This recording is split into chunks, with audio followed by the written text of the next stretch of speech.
Attention, ladies and gentlemen. The opening ceremony of International Symposium on Science and Technology 2022 is going to be started. Assalamualaikum warahmatullahi wabarakatuh. Good morning, Om Swastiastu. Ladies and gentlemen, welcome to the International Symposium on Science and Technology 2022 at Auditorium University of Muhammadiyah, Kudus.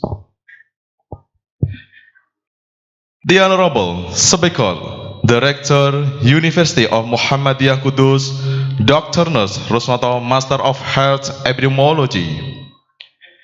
The Honorable all speakers, Elvira, Urgel, Ph.D, Register of Nursing, Centro, Escolar, University, Philippine. Professor Dr. Rusli bin Nordin, MAHSA, University, Malaysia. Dr. Emi Nurjasmi, Master of Health, Chairman of the Central Executive of the Indonesian Midwife Association. Profesor Dr. Apoteker Dyah Aryani Perwilasari Ph.D, Chairman Association of Muhammadiyah and Asia Pharmacy College. Dr. Wayan Ardani, Chairman of International Department, University Mahindra Data Bali.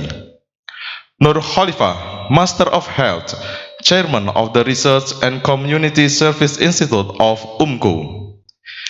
The Honorable Vice Rector for Academic Affairs, Mrs. Noor Hidayah, Master of Health. The Honorable Vice Rector for Administration and Finance, Mr. Rizka Himayan, Master of Psychology. The Honorable Vice Rector for Student Affairs and Cooperation, Mrs. Ani Rosiana Masito, Master of Nursing, Mental Health Nurse Specialist. And dear International Symposium participant, in the name of Lord, today we are gathering virtually in our International Symposium on Science and Technology, University of Muhammadiyah, Kudus.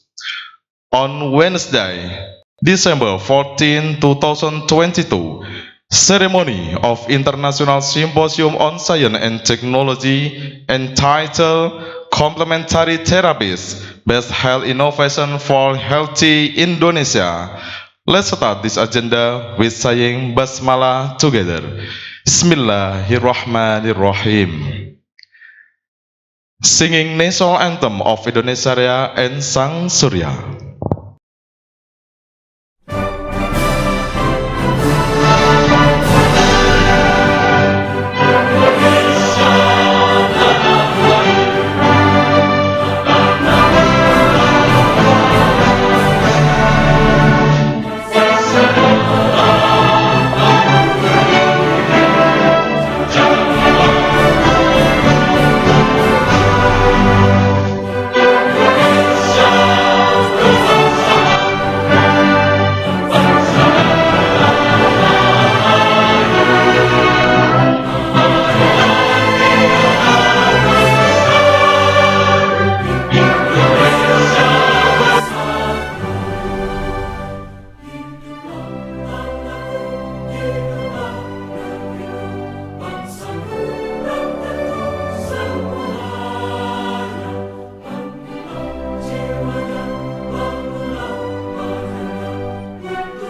meetings, archival documentation on progress in the fields.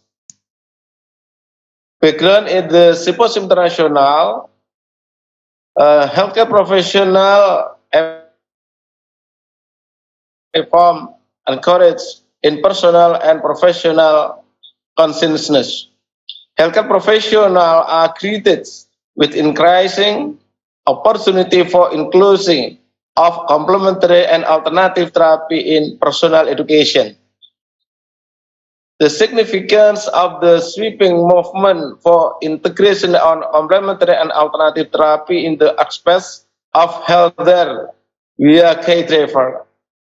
Healthcare provides a plunge into a theme where their design and redesign as supportive technology infrastructure ranging from electronic health. The 5-domain complementary and alternative medicine. There are meditative movement, mindfulness-based stress reduction, hypnotherapy.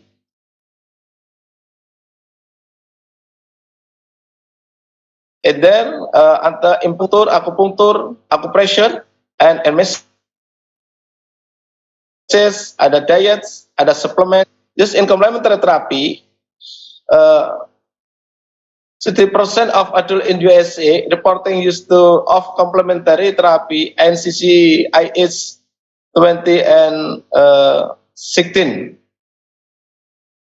11.6% of children 4 to 17 years use of complementary therapy and CCIH 2016. 50% or higher of adults in UK, Germany, Japan, and Ireland indicating a wide use of complementary therapy, and 45% of military personnel reporting a use of complementary therapy.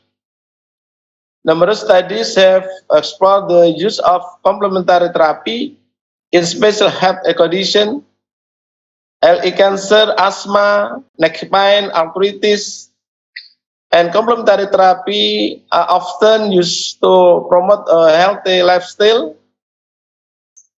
Tai Chi to promote flexibility and prevent falls in older adults. Ladies and gentlemen, there are symbiosis in the complementary therapy. One is nutritional, 2 psychological, 3 physical, and 4 combination. Ladies and gentlemen, regulation in the complementary therapy, regulation of brother healthcare and non-healthcare professional is done by state and in some instance at the city level. A number of professional organizations establish standard and administer certification examination for participation. Many healthcare facilities have requirement for complementary therapy working in their facility.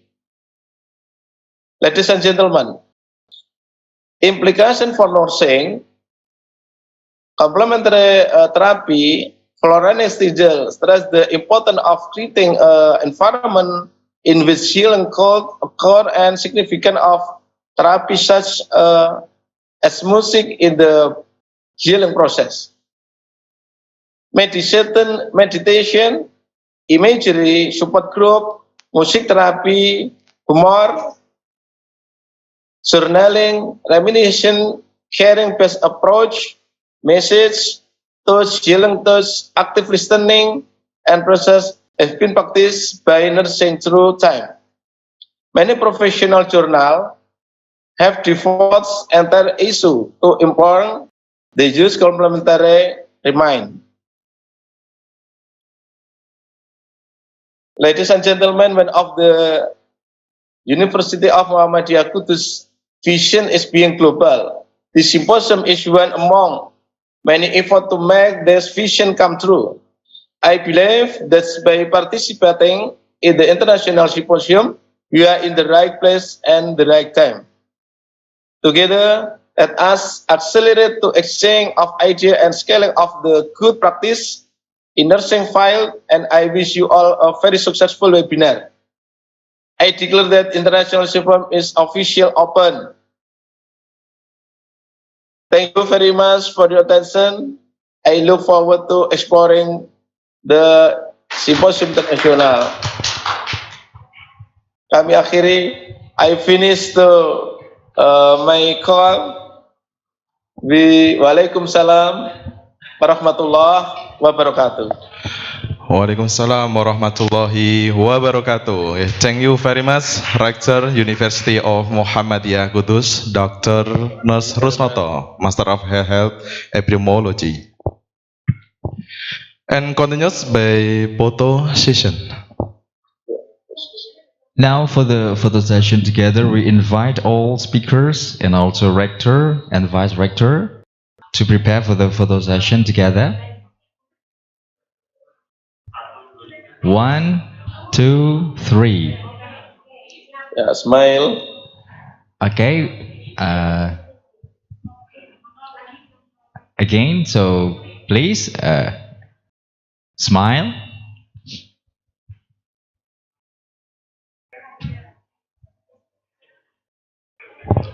One, two, three. One more time. Prof. Rusli, you may involve the camera. So please now provide you with the camera that we can have a photo session together right now. 1, 2, 3.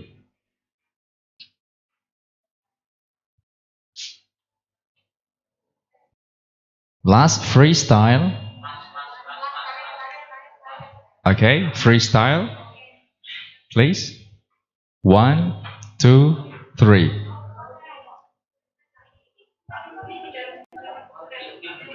Thank you very much. Thank you very much. I left in the forum because the activity other games. Yes, thank you, Mr. Rector.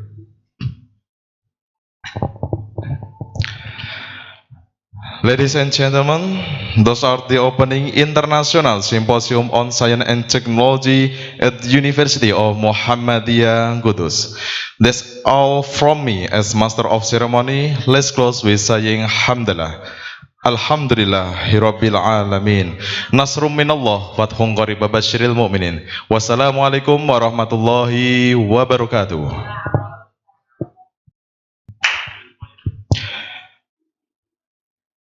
Now we come to the main agenda of International Symposium on Science and Technology, entitled Complementary Therapies, Best Health Innovation for Healthy Indonesia. It will be led by Mr. Emi Nurjasmi, Master of Education, as moderator. The stage is yours, Mr. Thank you very much. Thank you very much, Mr. Master of Ceremony.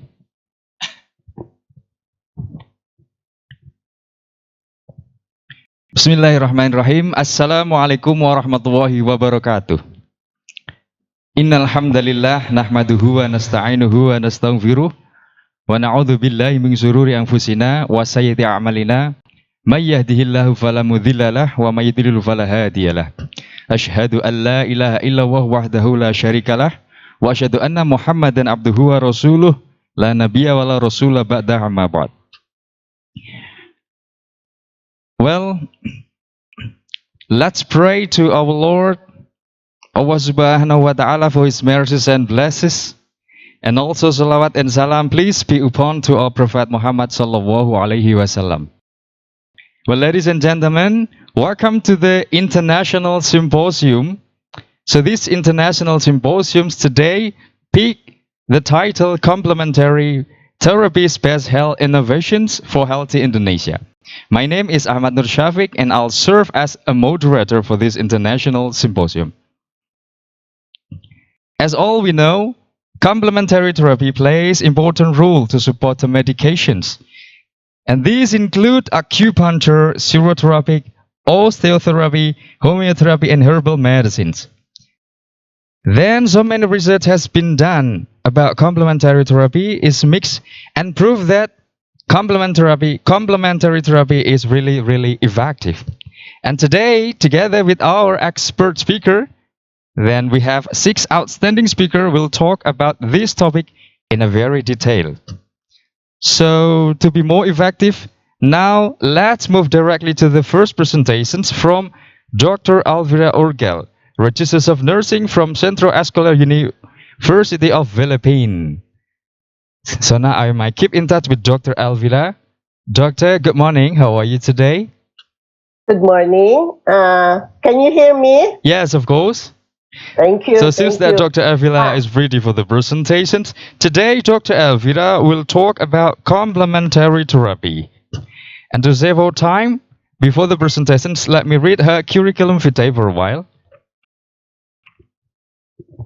So her full name is Elvira Al Urgel, and she completed the Bachelor of Science in Nursing in 1980 from Our Lady of Mercy College, and also continued the Master of Art in Nursing also in Philippines Women's University in 2002, and also continued the doctoral degree of philosophy in Centro Escolar University in 2014.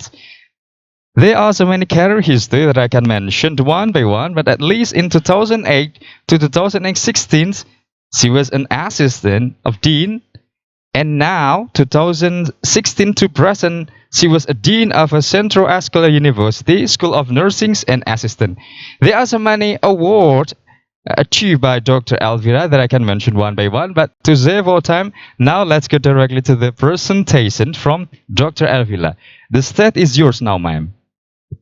Thank you. I requested Amalia to present my PowerPoint. Yes.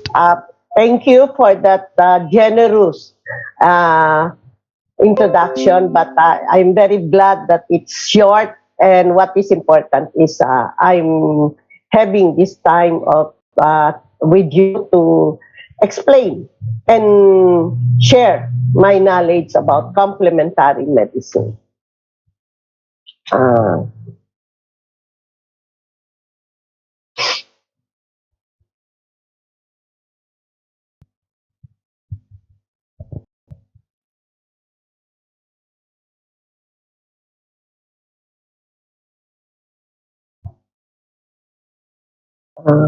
May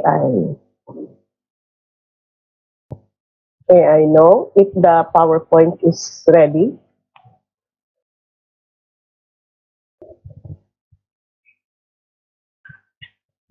So, Officer, you may help to share the slides of Dr. Elvira, please. Yeah. Normally, when I present, I ask somebody to run the slides so that I will not miss the point of explanation. So I just ask Amalia to do it for me.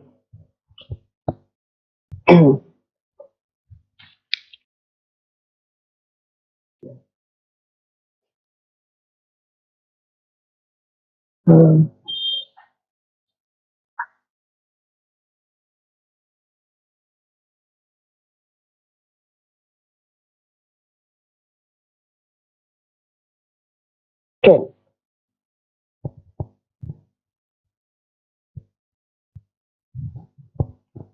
We may wait for a second, Dr. Elvira. We prepare for the slide presentations.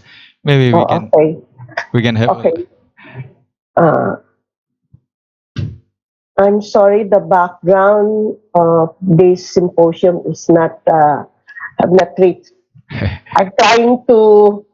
I'm trying to find out where is it. I uploaded it already, but I cannot find it. So It's really okay. apologies on that. It's really I really okay. wanted to have it posted during my presentation. Yes, no worry, Doctor.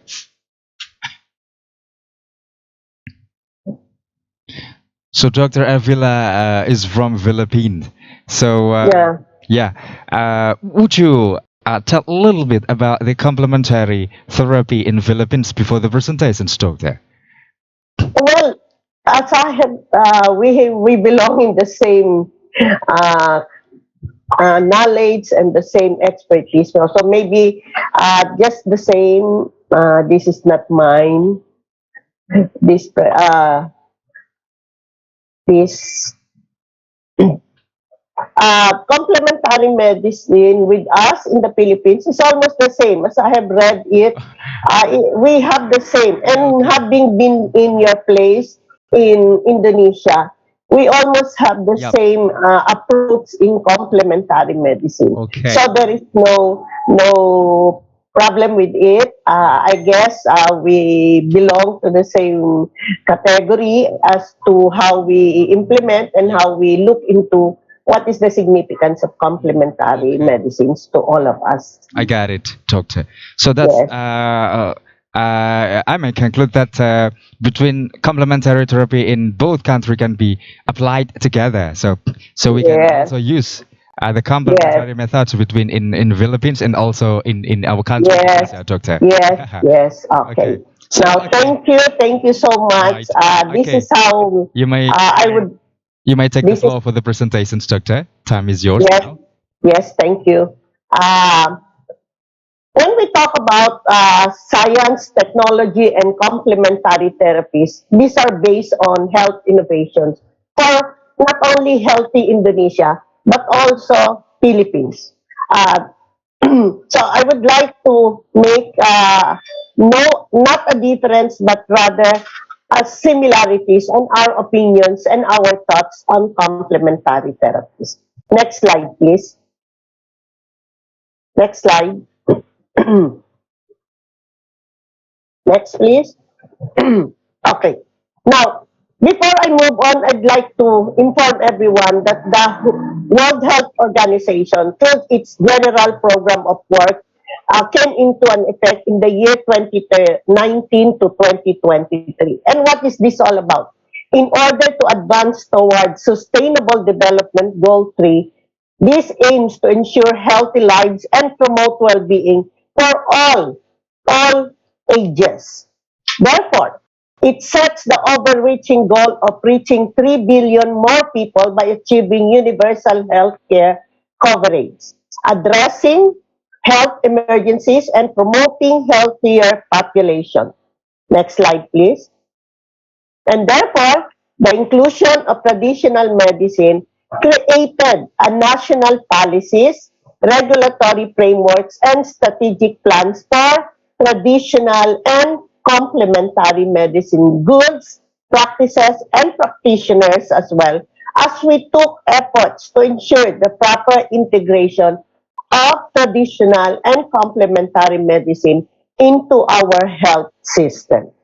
In order to include the integrated approaches of both conventional or traditional, addressing policy, knowledge, and practice, World Health Organization's traditional and complementary medicine section was renamed to incorporate the term integrative medicine in the middle of 2017. Next slide, please. According to the most recent data, 170 member states, or 88% of member states, have admitted using traditional and complementary medicine.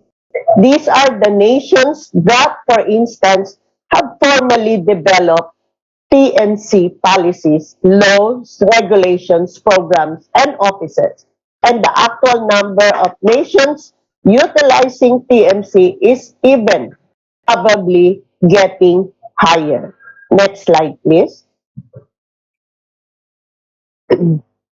Complementary medicine, as we fondly define it, refers to a broad set of healthcare practices that are not part of the country's own traditional or conventional medicine and are not fully integrated into the dominant healthcare. They are used interchangeably with traditional medicine in some countries, according to World Health Organization in 2019. Next slide, please. Therefore, what are these complementary therapies in nursing? Let me begin with, many people are using complementary and alternative therapies to promote health and speed up healing from illnesses. Nurses should be knowledgeable about complementary therapies for three reasons. Patients, families, physicians, and institutions are increasingly expecting practicing nurses to be knowledgeable about this. Many nurses expanding their clinical practice by incorporating complementary therapies is now going positively, a positive approach to everyone. Next slide, please. Though considered to be safe, there can be potentially harmful situations in complementary approaches, which should be managed very well by healthcare provider.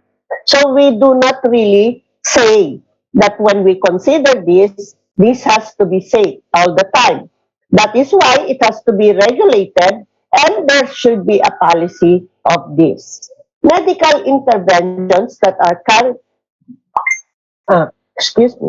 medical interventions that are currently not an integral part of conventional medicine, and since in 1990, there has been widespread and increasing use of complementary therapies that has brought attention to our community. Next slide, please. Now, what are the classifications of complementary therapies? This can be in the form of alternative medical system, body interventions, manipulative body-based methods, energy therapies, and biologically based treatment. So let us just look at how we should know each of these. Alternative medical systems, commonly we know that we are familiar with this. Art therapy, aromatherapy, healing touch, that is very particular for nurses. Humor, laughter therapy, and then massage therapy, and music therapy, nutrition, play therapy, and yoga. Next slide, please. While mind-body interactions are those that are related to relaxation, breathing, prayer is one, meditation is another one, biofeedback, imagery, hypnosis, journaling, and animal-assisted therapy. So let us just try to look at it. Manipulative and body-based method is another one. And this is more on chiropractic therapy and acupressure. That I heard it from our rector who have mentioned acupressure and this chiropractic therapy. Excuse me. Next slide, please.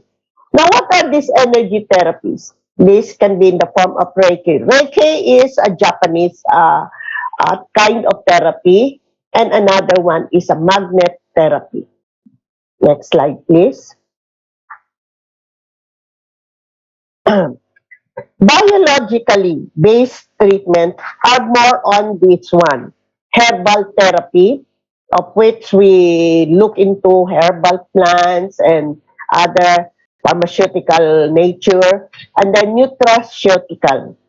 Another one would be, this slide is now looking at our ways on utilizing complementary medicine for our patients. Okay. Now, when we talk about utilizing it, the first thing that comes into our mind is ask the patient about the use of this. Take a complete history of herbal use, including amounts, brand names, and frequency of use. Another measure to take is take a complete history of herbal use, including amounts, brand names, and frequency of use. So, if we look at these measures, this is now the role of the nurse. Nurse primarily assess our patients.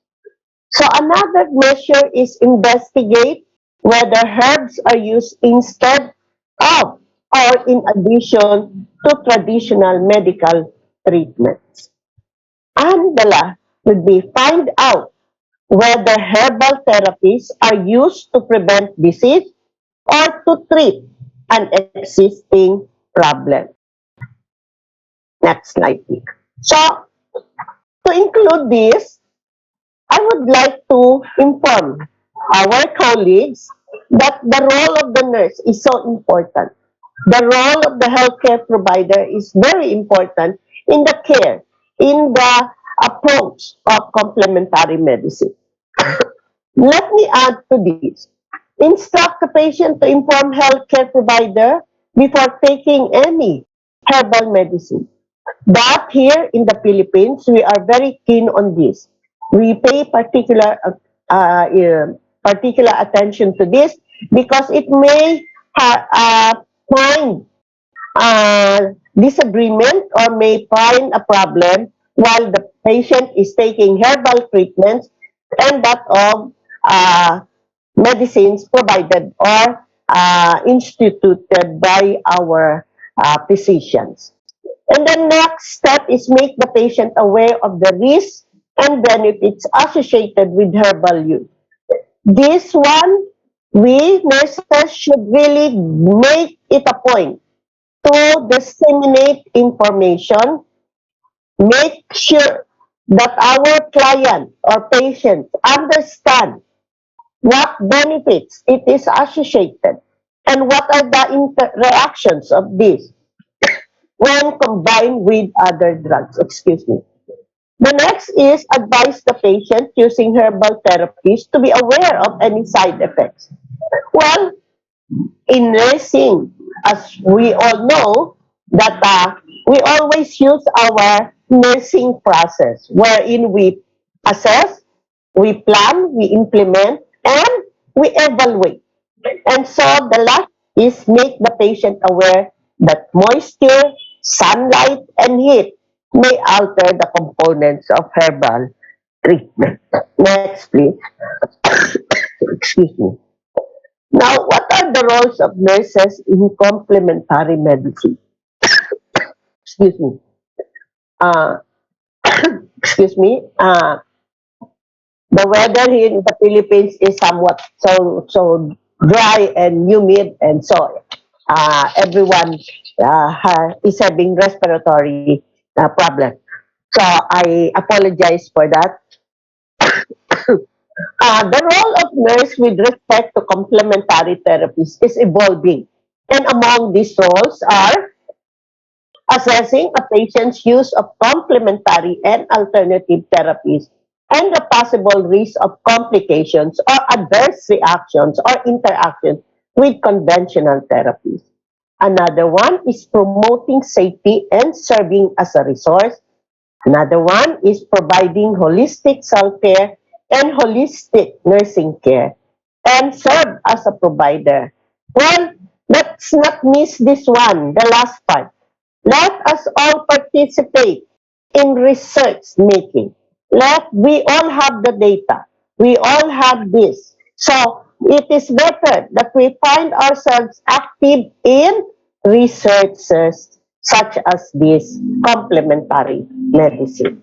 Let's move to the next. Now, I am moving to the use of complementary medicine in your place in Indonesia. Just take a look at this. This is what I found. Next slide, please.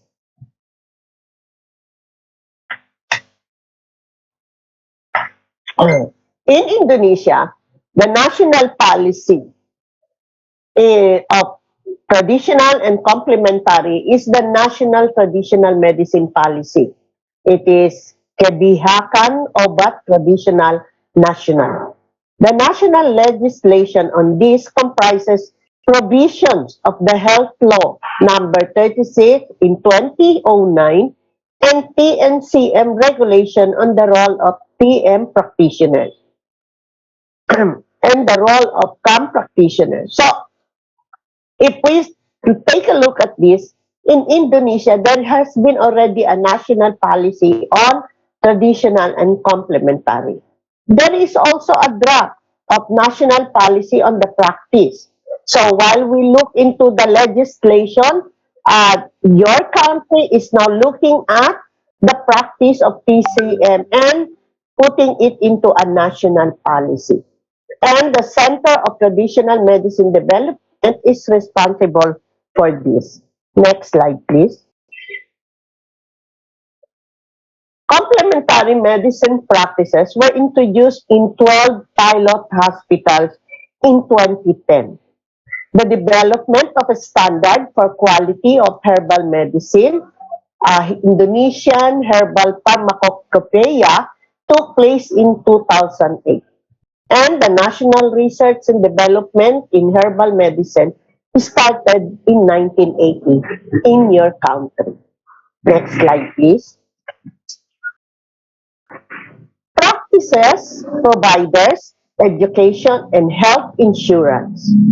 The TNCM practices of acupuncture, Ayurvedic medicine, and chiropractic are used. Regulations apply to indigenous TM providers, 4 types of traditional medicine practices and providers of acupuncture, chiropractic, and herbal medicine.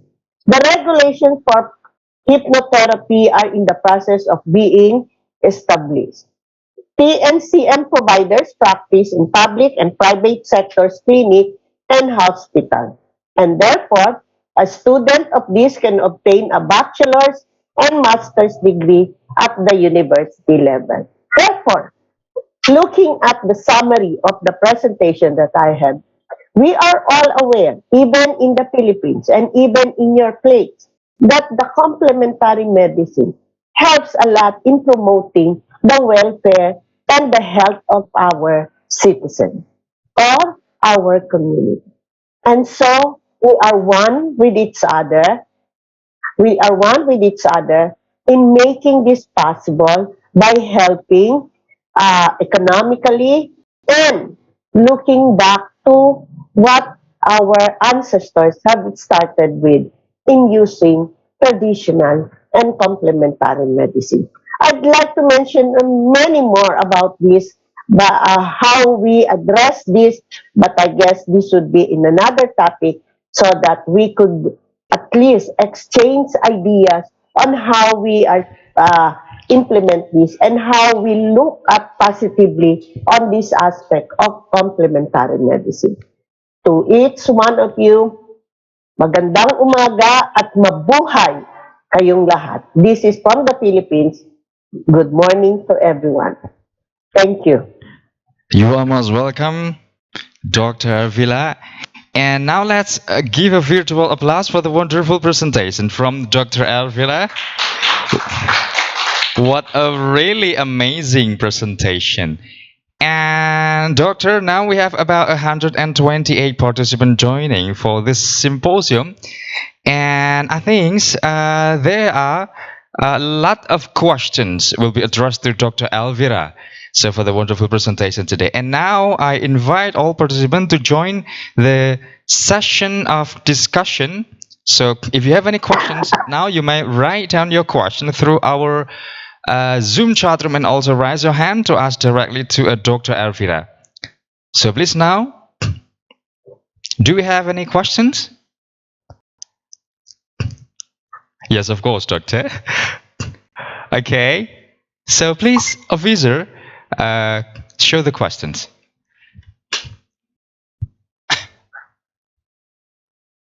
My name is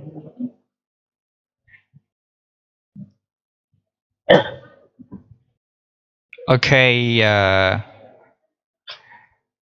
right. Okay, first questions. Yep. Okay, so first questions coming from Muhammad Jauhar from Universitas Muhammadiyah Kudus.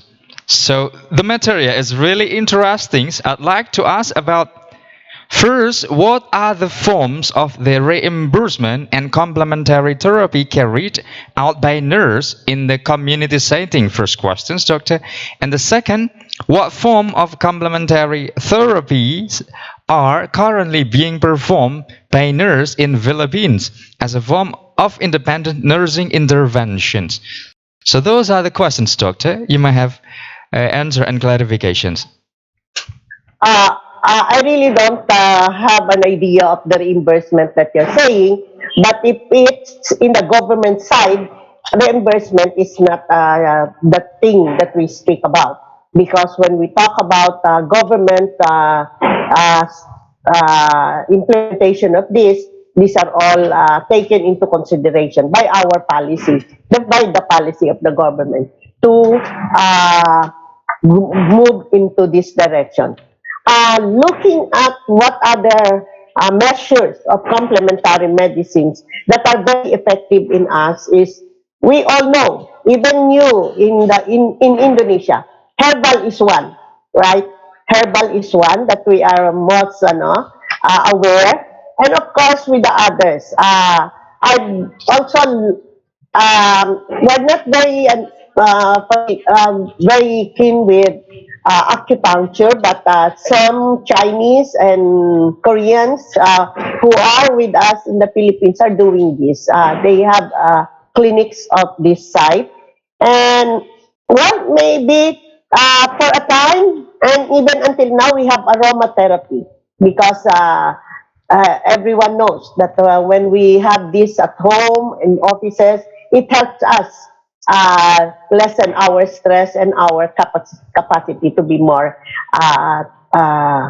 to lessen our degree of threshold.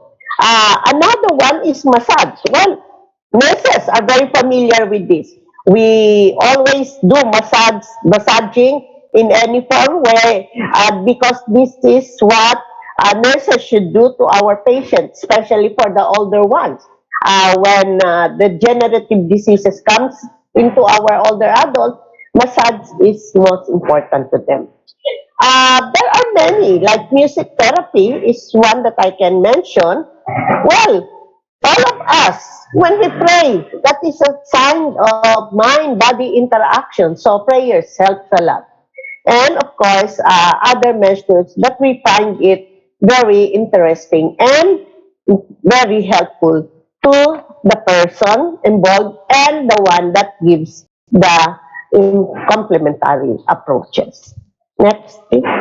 Next question. Did I answer the question? Yeah, so what really detailed answer and explanation from Dr. Elvira. So hopefully to Mr. Johar, your question is already answered.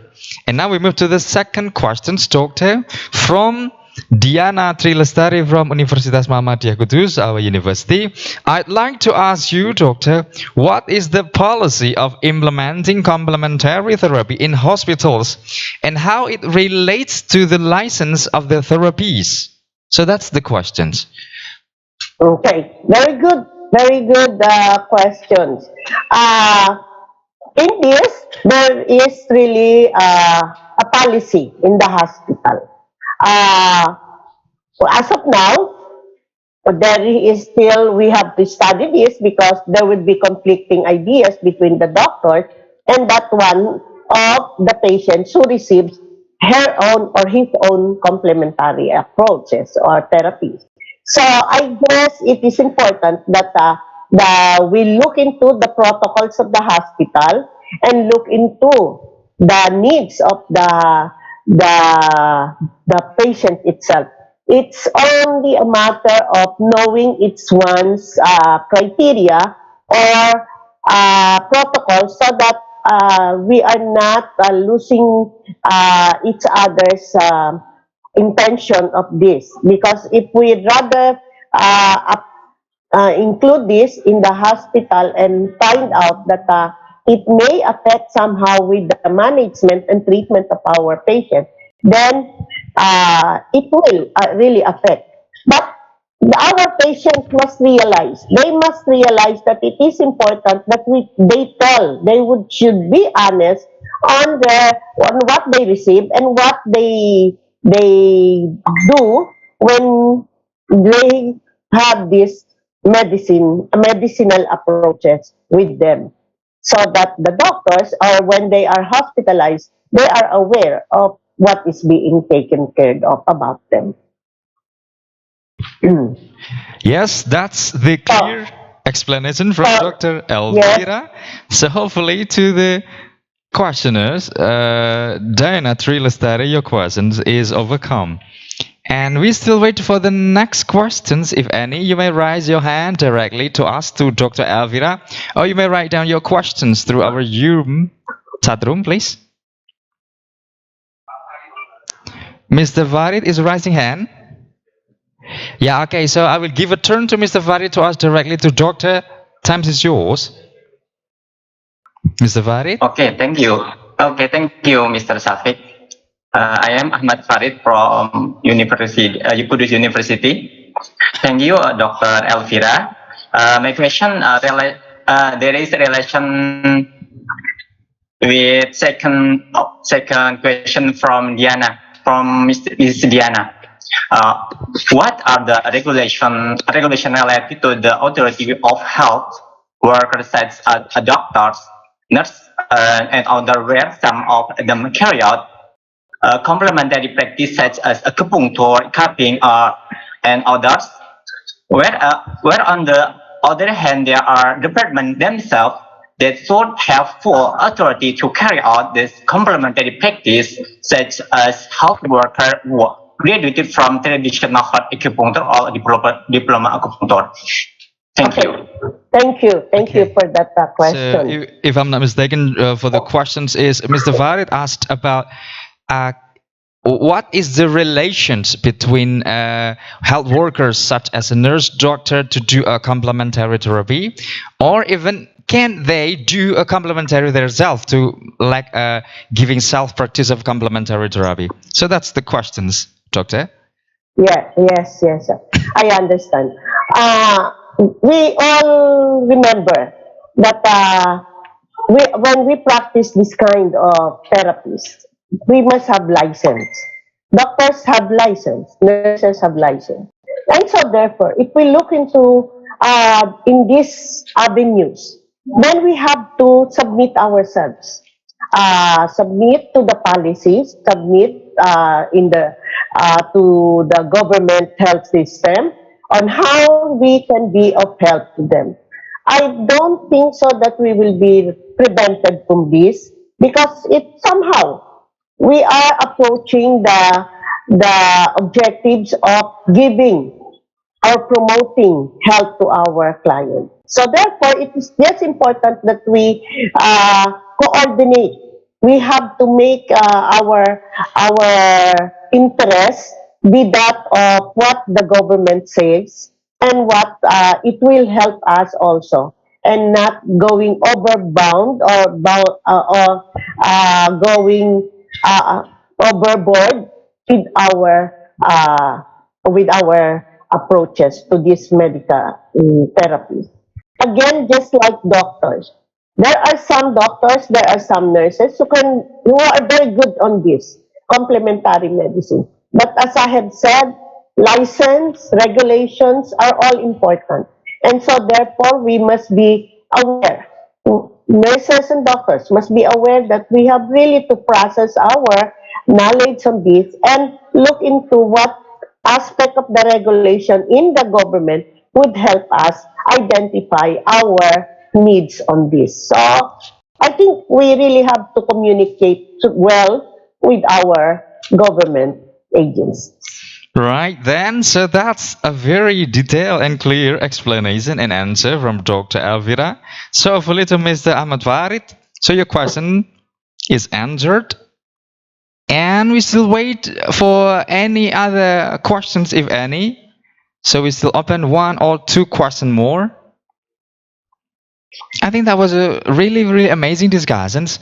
So I'll invite all participants. Now we still have 145 participants joining for the symposium. Yes, that's good. That's good to hear. Yeah, that's very great. Yes, yes.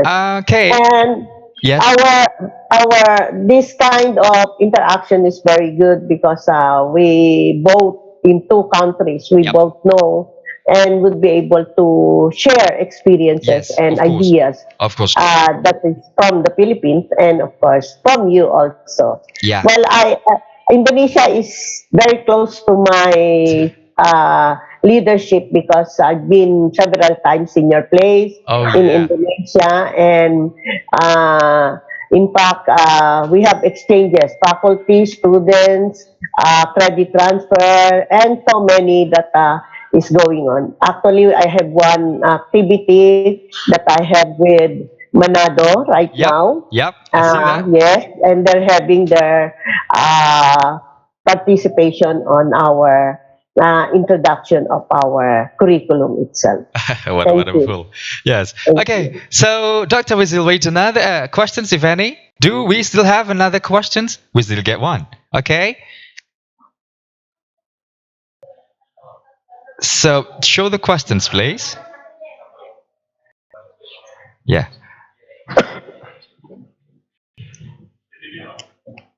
Okay, so the question is, Prof, there are many people who have high-risk disease only because of their belief in Indonesia, and they only believe for the traditional medicine. So some of Indonesians are believe of the traditional medicines.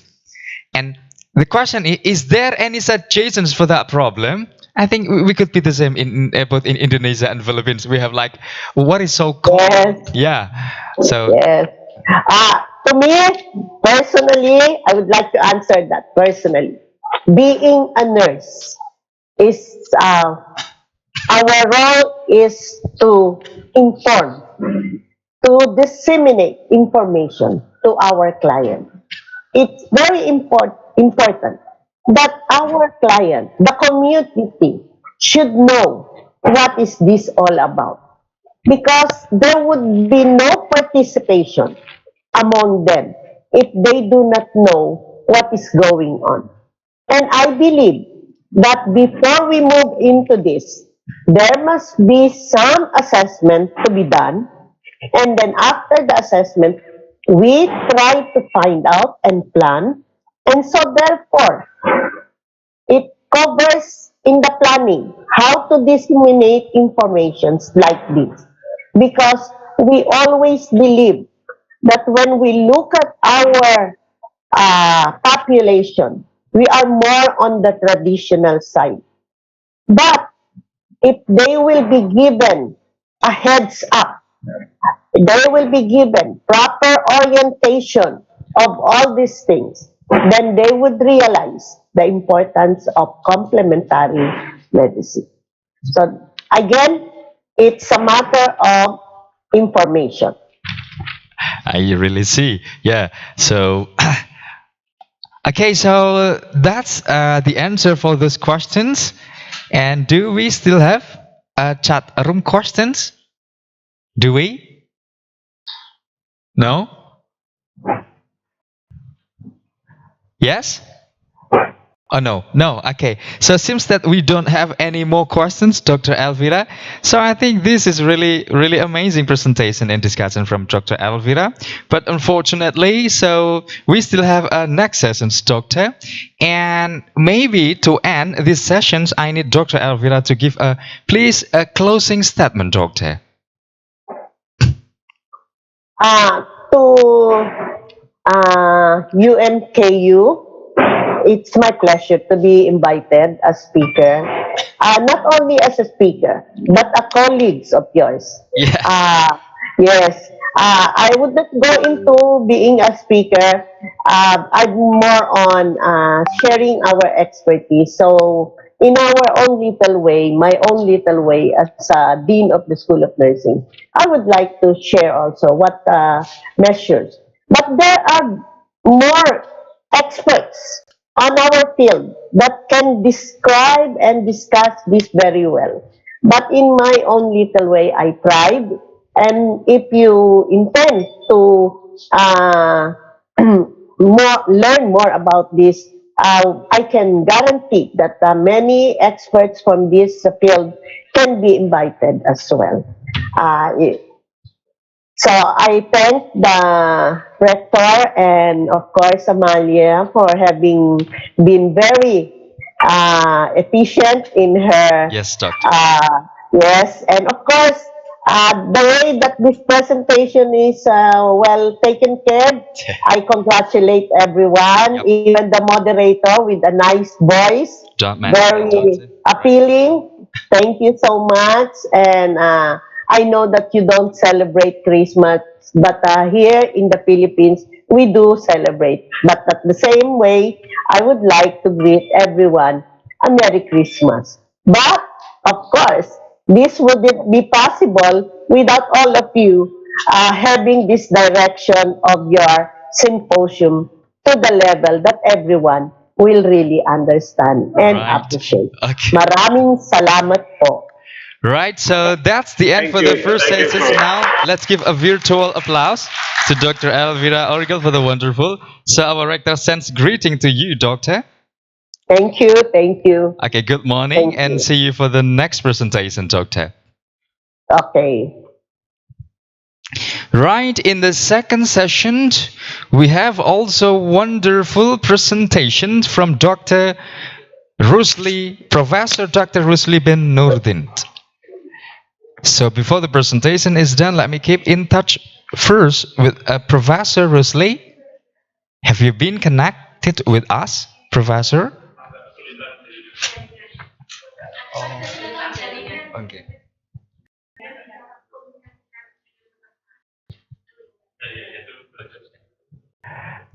Professor, have you been connected with us?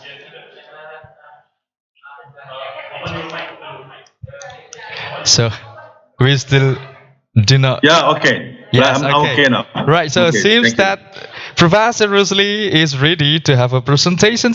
Today he will talk about the traditional and complementary medicines in Malaysia.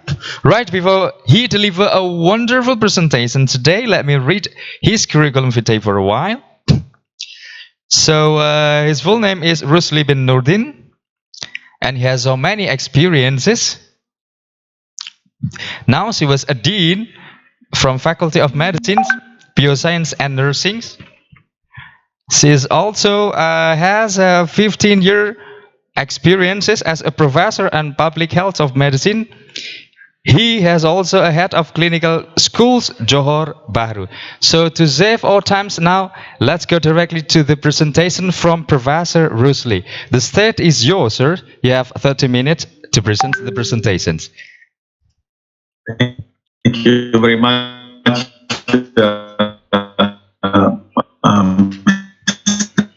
moderator. Thank you very much, my colleagues and wabarakatuh. If I can request for the PowerPoint to be played, please.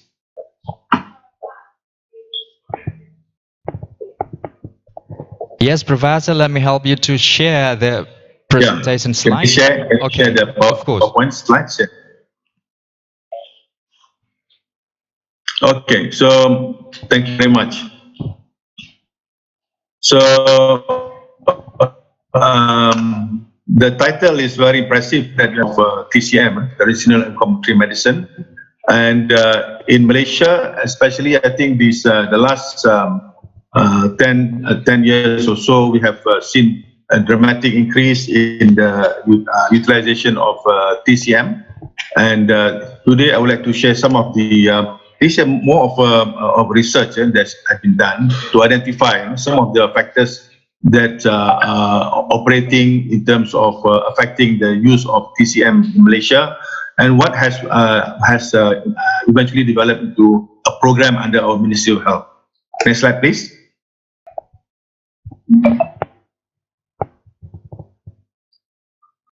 Okay, so basically, when we talk about traditional and complementary medicine, or in Bahasa Malaysia, perubatan tradisional, we have in Malaysia uniquely here the TCM is divided into these very distinct components. Number one we have the so-called Malay traditional medicine, or Perubatan Tradisional Melayu.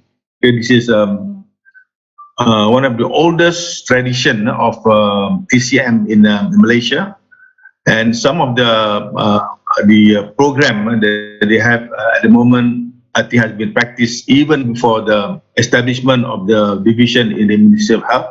We have this urut, this massage, care of mothers, especially postpartum mothers, and then this bekam, moxibustion, and also herbal therapy. So many of these have been practiced many years, even as I said, before even the advent of modern medicine in Malaysia. This has been practiced in the villages in Malaysia, in the homes, and many of these have become very important component of care for the Malaysian population. And then we have the other one is we have this the Chinese traditional medicine. So we call it Perubatan Tradisional Cina. Again, based on herbal therapy, moxibustion or bekam. We have the distinctly important one is acupuncture, right? We have and others which are a little bit more of a spiritual treatment. And then we have the Indian traditional medicine. The biggest one from India will be Ayurvedic medicine, Ayurveda, Siddha medicine, Unani medicine, naturopathy, and yoga. So this again, so these are the TCM that has been practiced in Malaysia to some extent in various capacity. But later on, I will share with you some of the innovation that the Ministry of Health has done in Malaysia to improve this kind of practices. Next slide. Next slide, please. Yeah. So these are the other one. Also very important contribution to TCM. Homeopathic medicine, a very important addition to our modern medicine. You have homeopathy. You have Islamic medicine, also very important because now even in the modern age, we still have treatment by practitioners, the ustads and so on, and the dukun bomo. So they have many of them has actually provided some form of spiritual meanings, and of course the other mix we have here would be chiropractic. Chiropractic, I think quite popular, chiropractic, especially in the urban area. We have the osteopathy, manipulation of your musculoskeletal system, and then nutritional therapy. We have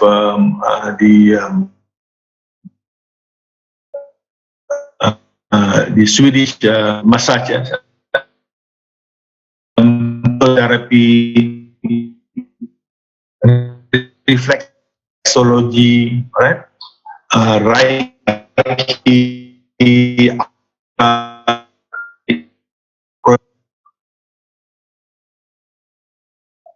Next slide. Thank you.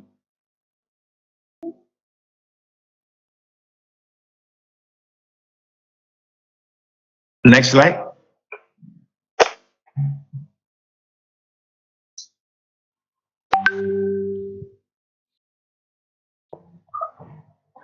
Okay.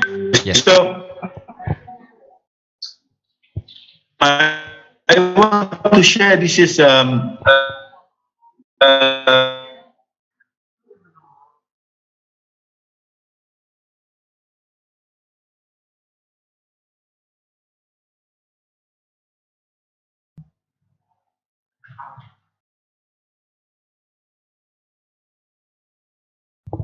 Professor Rusli, we do not have your voice now. So Professor Rusli may be out of you. So we still wait for Professor to join once again.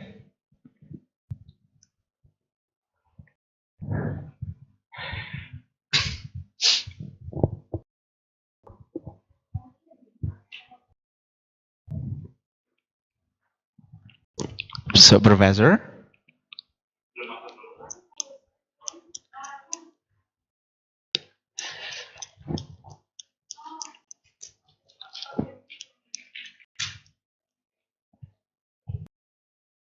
Well, ladies and gentlemen, we still wait for Professor Rusli to continue the presentations. Maybe we still...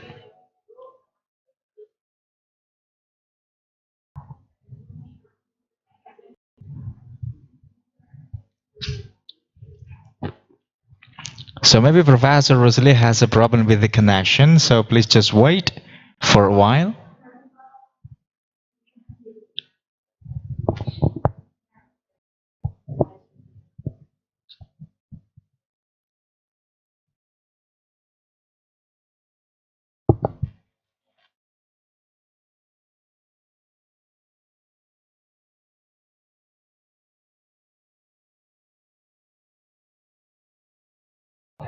Professor, have you connected with us once again? So, ladies and gentlemen, let me give you an information that we have some problem of connections from Professor Rusli. So please just wait for the presentation from Professor. Professor? Hello. Can Yes. you hear me Okay, now? Professor.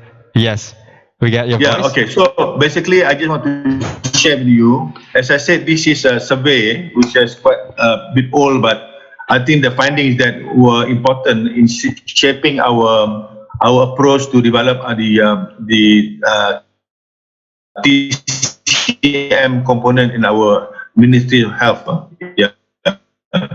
So this is actually a survey that has been undertaken as part of the plan to integrate TM into our hospital, our health services. So this in terms of the TM, especially also is the willingness of the public to pay for the services of the TCM practices. So this and this again put under our act, which is the TCM Act 2013. Okay. And so, and this survey actually is an important survey in this direction when we formulate our own law and also our registration for practitioners and also licensing, and also surveillance and of course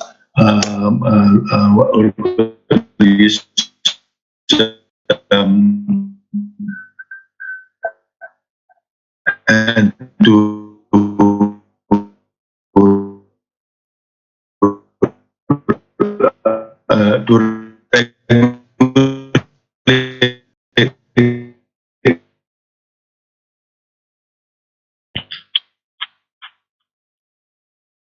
next slide. Thank you. The slide's not moving. Yeah.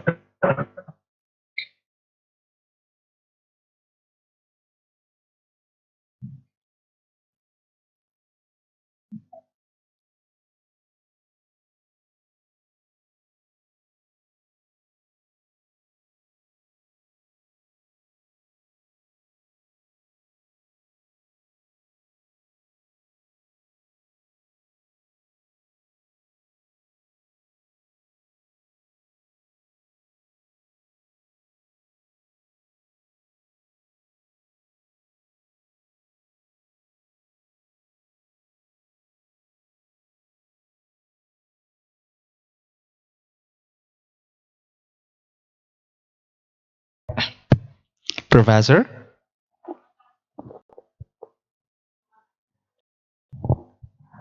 Okay, well, ladies and gentlemen, so please be patient that Professor Rusli has a problem with the connections.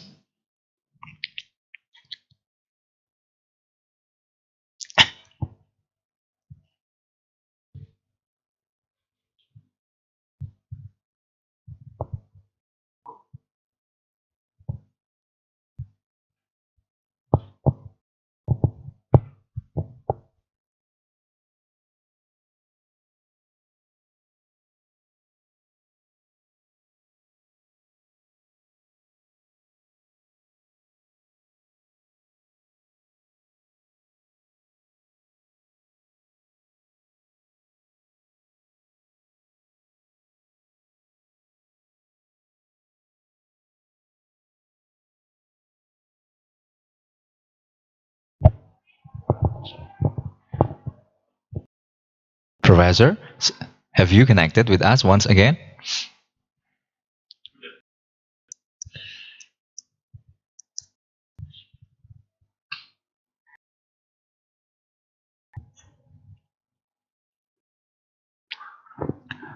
Okay, so officer, now please unmute Professor.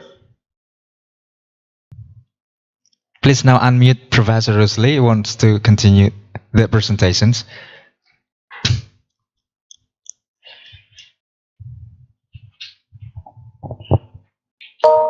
Thank you very much. Thank you. Very sorry, yeah, there's some issue about internet here. Okay, Professor. Okay, so I just want to summarize some of the findings from this National Health Mobility Survey. We found that up to about 30% of the Malaysian population had ever used any TCM practices. Okay, and more than 20% used TCM within the last 12 months with consultation. So it's a very high proportion of the population that are using TCM. And the figures also show that in the last 12 months since the study, female population, the ladies seem to be having higher access to TCM compared to males. And it seems that the urban population is also higher than rural population. So these are very, very significant finding of TCM utility in the Malaysian setting. And then we also look at what are the top preferences that the people in Malaysia have used to maintain wellness. Number one, again we see massage. Malay massage has seemed to be very popular at more than 40%. And then we have Chinese herbs, which are from the herbal shops and so on. And then the Malay herbs, in terms of the utility of TCM, the intended use was for primary and complementary treatment. In other words, some of the population use the TCM as primary healthcare actually. Primary form of treatment, whereas some use it as complete. This alternative treatment was less than 50%. Okay, and we also found that some of these TCM were used for minor illnesses like muscle pain, pubalgia, joint pain, muscle ache, back pain, and cough. Okay, next one. Next slide.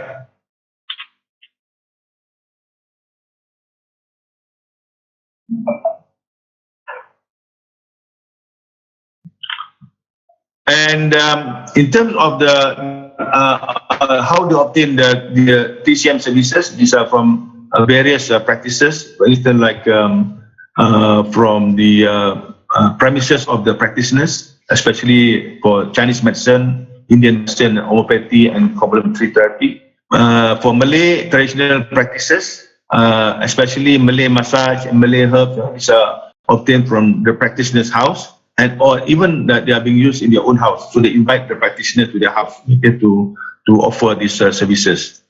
And then we have some of the population also paid a very high amount of money, willing to pay for these services, right?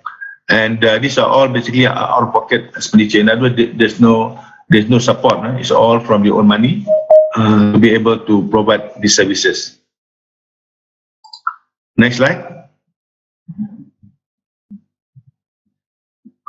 And last but not least, the use of supplementary product.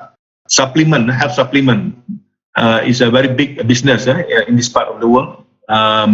Although it's not in principle not a TCM practice, but its use was very high, about more than 50%. Okay. And people nowadays having access to supplement from various sources, especially online. Okay. This is again the major concern now, because online use of supplement product is not regulated well, and this can be potentially a source of problem and concern to the community. and majority of users are mainly urban population, more than 80%, and many of them use this supplement to maintain wellness. So the supplement industry, besides TCM, again is another area fast growing because of availability online and ease of getting and aggressive promotion. So it become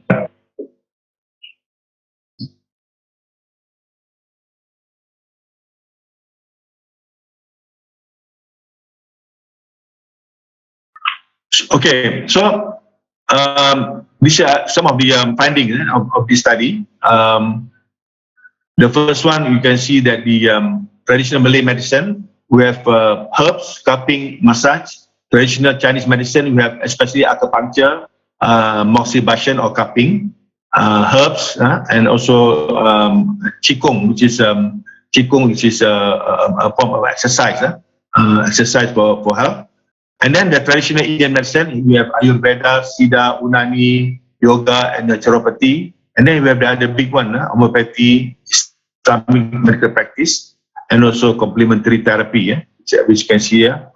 There are four main components: mind-body medicine, biological-based therapy, manipulative therapy, energy therapy. So there's plenty of complementary medicine that are being used by Malaysian. Next one.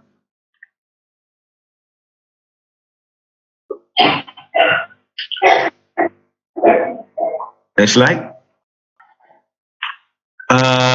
Here, I think this shows the. Go back to the slide.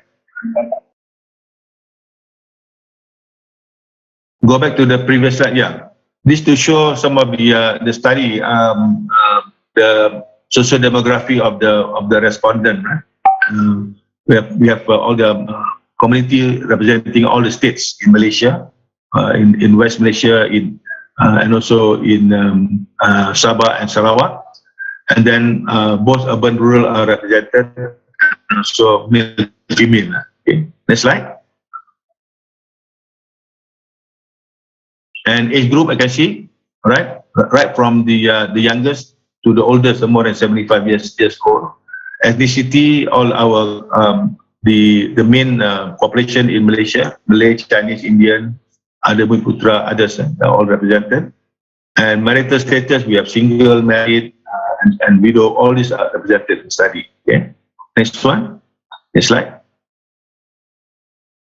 And these are again occupation. You can see that the study involved government employees, private employees, self-employed, unpaid worker, homemaker, retiree. So we get a very representative sample of the community. Income group as well. Those earning less than 1,000 to more than 10,000. So big spread, especially in the lower income group. And then the quantile from this group, you can see again, they are all very well distributed. Next slide.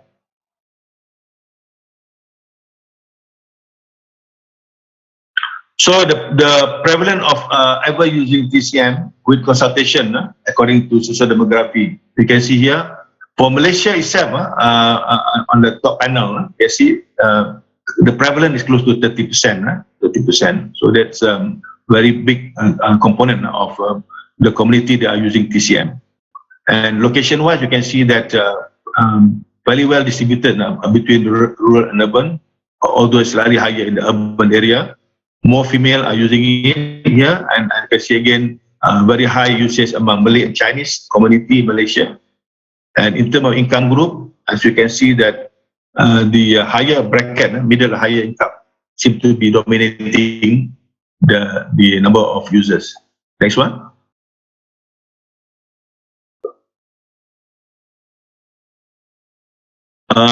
Again, this is for the last 12 months. I think that it's same information here. We have prevalent and urban, rural, sex and male-female ethnicity same. It also fairly distributed in the last 12 months. Next slide. This is the use of TCM by practice. Okay, by practice. As you can see on the left side, you can see that the traditional Malay medicine seem to be very dominant, more than 50%. And then in terms of the last 12 months, again, you can see this on the left side, about 40%. These are all Malay medicine. So Malay medicine seem to be very popular in this part of the world. Next slide. And this is the reason for the 10 most preferred TCM practices. Okay, the majority I can see this basically the massage, Chinese herbs, Malay herbs, cupping and so on. So these are very popular. Right? Next slide. And again, these are the reasons. Right? You see, this is also important information to formulate lateral policy. Malay herbs, Malay massage, cupping, and so on, and the Chinese herbs, acupuncture, qigong, and Ayurveda. These are major one. Islamic medicine, homeopathy, right? These are important part of TCM in Malaysia. Next one. Next slide. And these are again. Oh, sorry. Can you go back to the slide? Yeah. So intention for use of TCM. You can see there. One is primary treatment, primary care, about more than 40%. And then those the complement modern medicine, again more than 40%. And then the alternative treatment. Okay. In other words, it is basically alternative to modern medicine. It's close to 20%. Next one. And these again the categories of health problems that they are using TCM. You can see the majority are basically musculoskeletal, right? Musculoskeletal, aches and pain, respiratory system, reproductive, nervous system, cardiovascular, digestive, and so on. So these are the distribution of the health problems in which the population access the TCM services. Next. And these are the 20 health problems for which the practices were mostly used within the last 12 months. Again, you can see here, right? Sorry, it's not very clear there. We have the bottom one actually is musculoskeletal, and then myalgia, and then you have acute pain and the muscle pain, okay? Back pain, sprain, cough, wellness. These are the major ones. Up to at the top, I have stiffness, fracture, headache, and so on. Okay? So the full spectrum of everyday ailment, I see, especially the musculoskeletal part, which are the main area of use of TCM. Next one. Next slide. Again, here just to see again some of the distribution of the diseases, right? And where they are using this TCM, right? Even in things like diabetes, thyroid disease, right up to reproductive system, okay? Especially postnatal care, women after delivery, using this. And the big chunk here under musculoskeletal system, I can see, pain, joint pain, muscle pain, back pain, all this pain, all the myalgia, muscular pain, TCM, either as primary or as complementary. Next slide.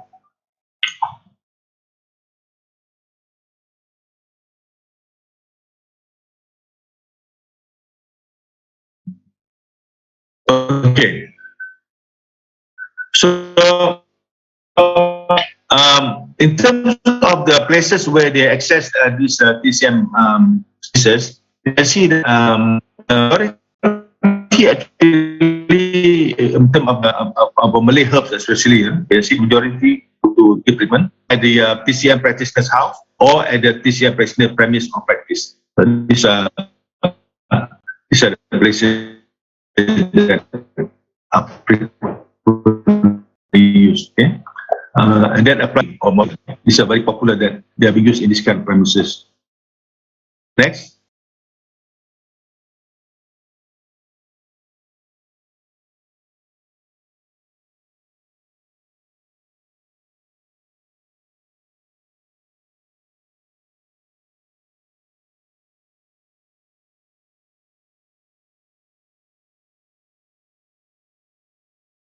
Next slide is the Chinese shops.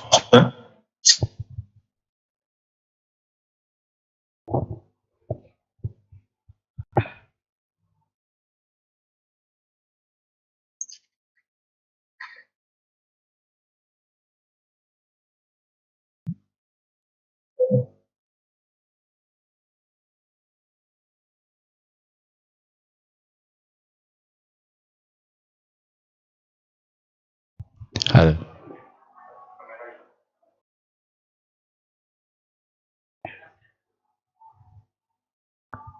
Professor?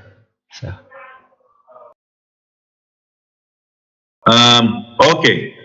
This is the places where the Chinese medicine are used. I already mentioned basically at the practitioner's premise or practice. Can we go to the next slide?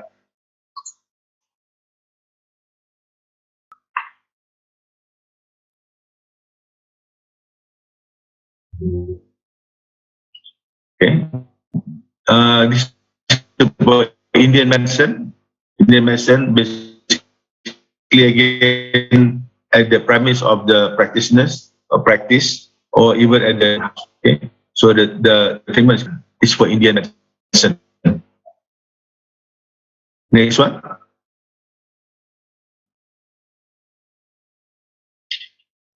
Next slide.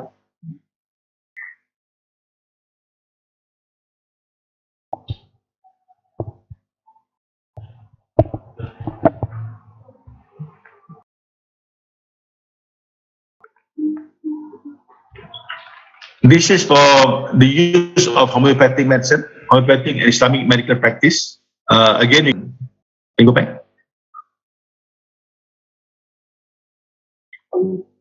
Can you go back to table 11?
Well, ladies and gentlemen, we still wait for Professor Rusli to continue the presentations. So Professor Rusli has a little bit problem with the connections. Yeah.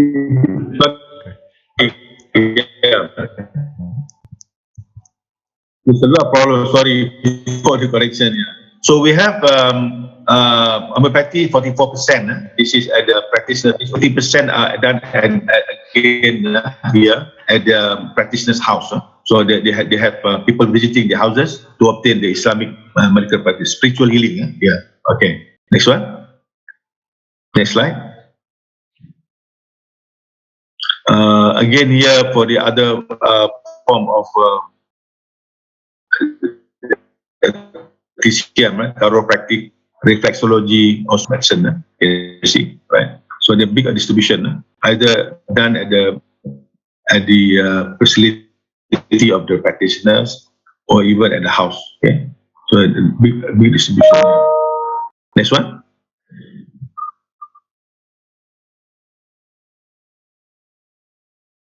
right? This is for the use of TCM, complementary medicine here, which are not so popular, but again it is being used in Malaysia. Aromatherapy, for example, aura, metaphysics, hypnotherapy, psychotherapy, you can see. Again, psychotherapy, for instance, is provided 100% at our government health facility. Okay, psychotherapy. Hypnotherapy at the practitioner's premise, right? Then we also have aromatherapy, which are at the practitioner's or at the premise or house. Okay, these are provided. Next one. Again, this one is the rest of the TCM that I mentioned just now. We call it level 2. We have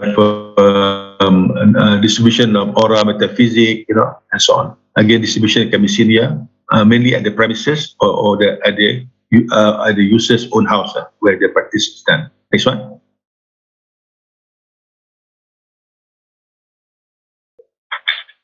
So again,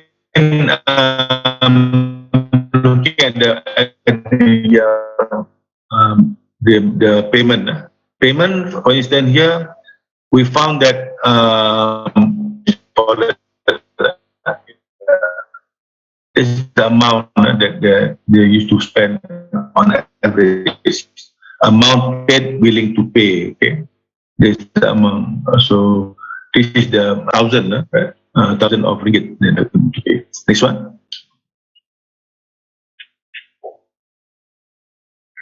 Next slide. This is again the pattern.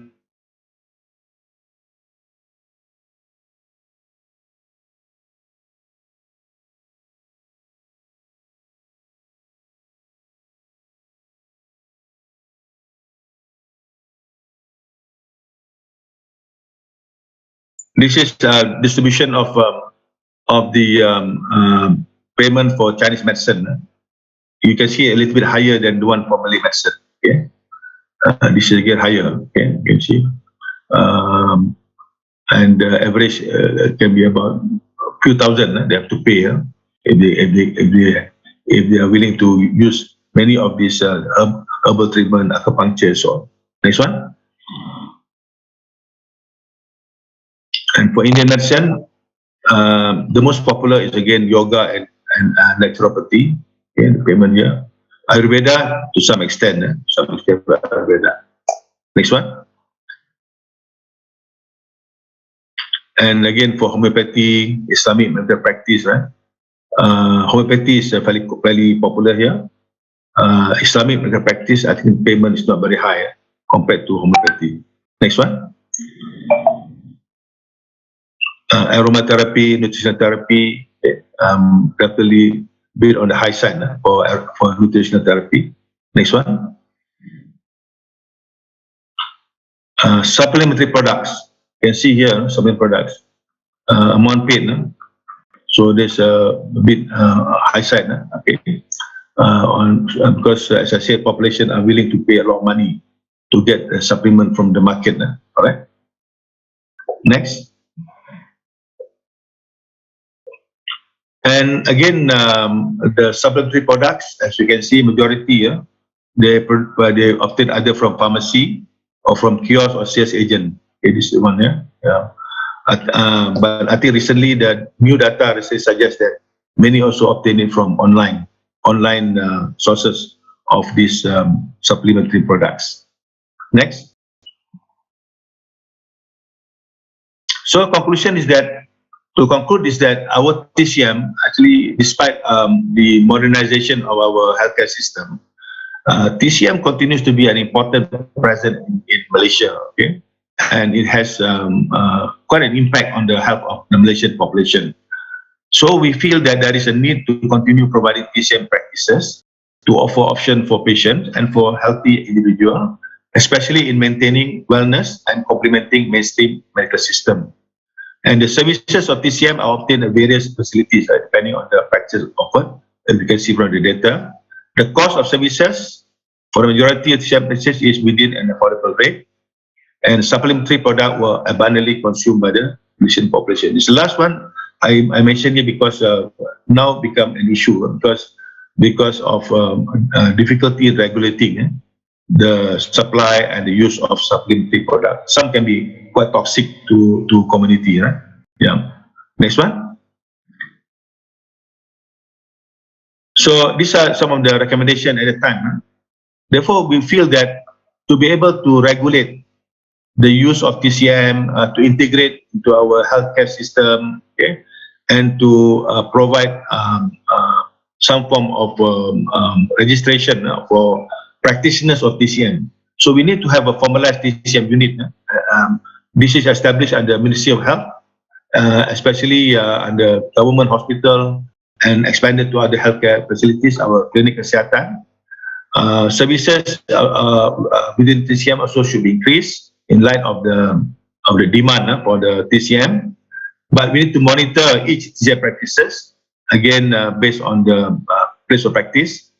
And I mentioned about registration, monitoring of supplementary products should be strengthened. Very important. You have to register and to monitor, because this become issue now. And more research is required for TCM, especially in Malay herbs, because some of the Malay herbs actually, they found that when they do proper scientific studies, they yield a lot of new products, modern scientific products, which are derived from this Malay herbal therapy, and this require a lot of scientific study, so that it becomes safe.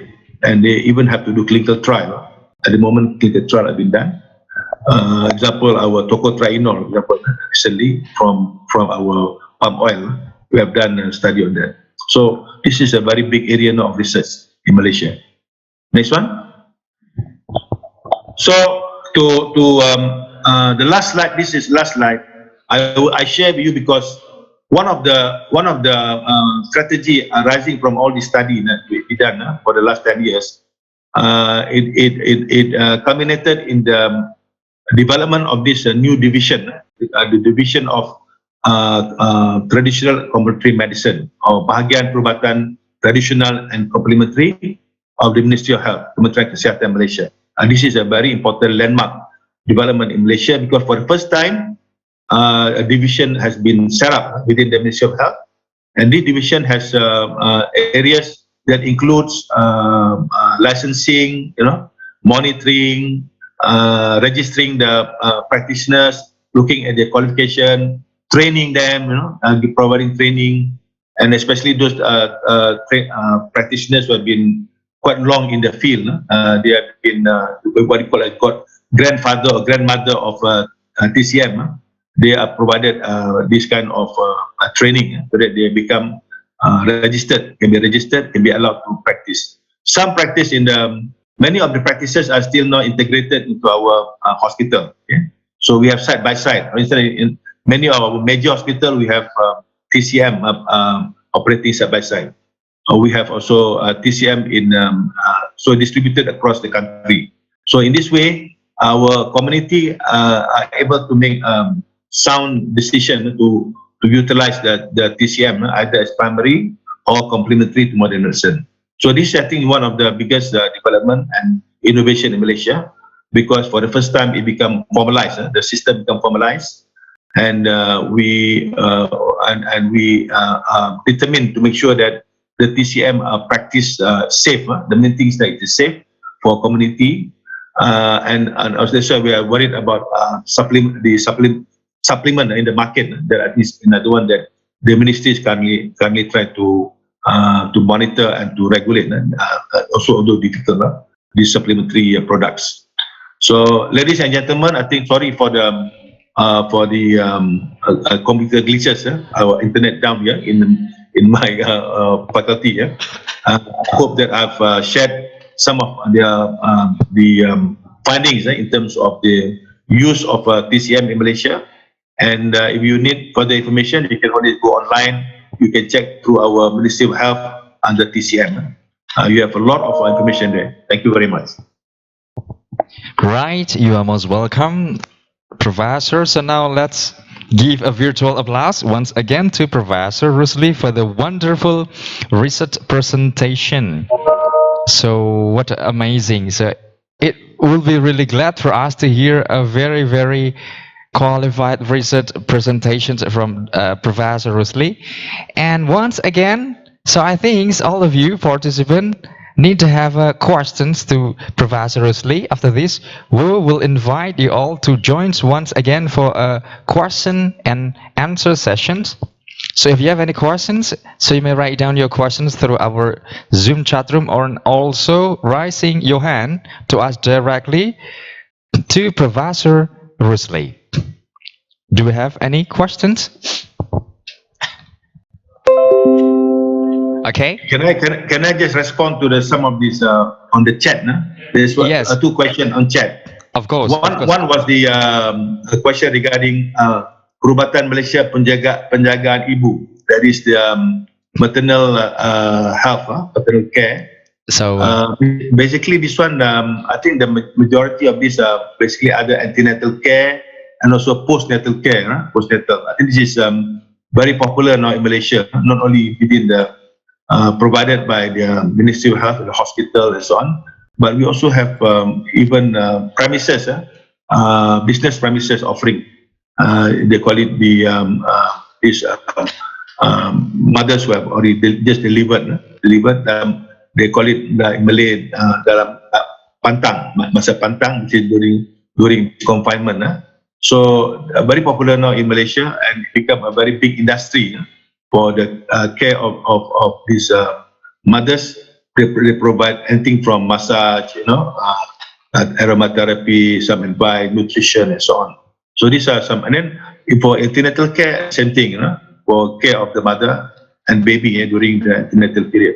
So that is what is meant by this penjagaan ibu as a whole. Thirdly is that for maternal health, also this services provided especially to recognize this part of the services provided for mothers to prevent some of the major problem among women, like to detect early detection of breast cancer, for instance, very important. Breast cancer, all the big cancers, cervical cancer, ovarian cancer, right? These are things. On top of that, we problem of obesity, not only women but also men. It's a rising epidemic, not only endemic. Obesity become the new epidemic in this part of the world. People becoming more and more obese. So this again one of the popular use of TCM, try to bring back health to ladies. And then the second question is that about implementation of Islamic medical therapy. How effective is it in terms of physiological changes? Islamic medical therapy, this is spiritual therapy, very popular, not only in the rural area, surprisingly even in the urban area, where many people are coming for. I think this again based on the culture and the belief. For instance, like some of the biggest one is seher, seher, which is some form of black magic. And I think this is a very popular notion. Many of these which cannot be explained by modern medicine. So this become an area of therapy for people who believe that they have been, been affected by black magic or seher, and they come for treatment. And treatment are basically the use of Quranic verses, some of the mantra from the health practitioners, try to remove the so-called evil spirit from bodies and so on. Very popular, very popular. Although it's very difficult for us to ascertain what exactly is the mechanism, but because it's a spiritual therapy, therefore it is really relying on this kind of Quranic treatment, Quranic therapy, right? Quranic therapy, use of holy water and so on. So very popular, as I said, not just in the rural but also in the urban area. Thank you, Professor Rusli, for the wonderful clarifications. So do we have still any questions through our Zoom chat room? Please, officers, show the questions. All to those participants who want to ask directly to Professor Rusli, so you may raise your hand and ask to Professor. Do we?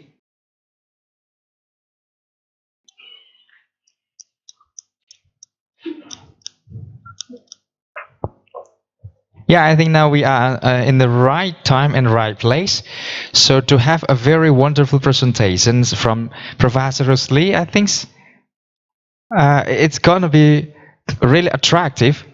So when you need to know more about the research from the Professor Rusli that has been done before. So dear participant, if you still have questions, we still open a questions and answer session for this session. Do we? No? Okay, so Professor Rusli, seems that we don't have any more questions. And I'd like to say once again, this is a really, really amazing research presentation from Professor Rusli. And before we end this sessions, I might ask Professor Rusli once again to please give a closing statement for the wonderful presentation today.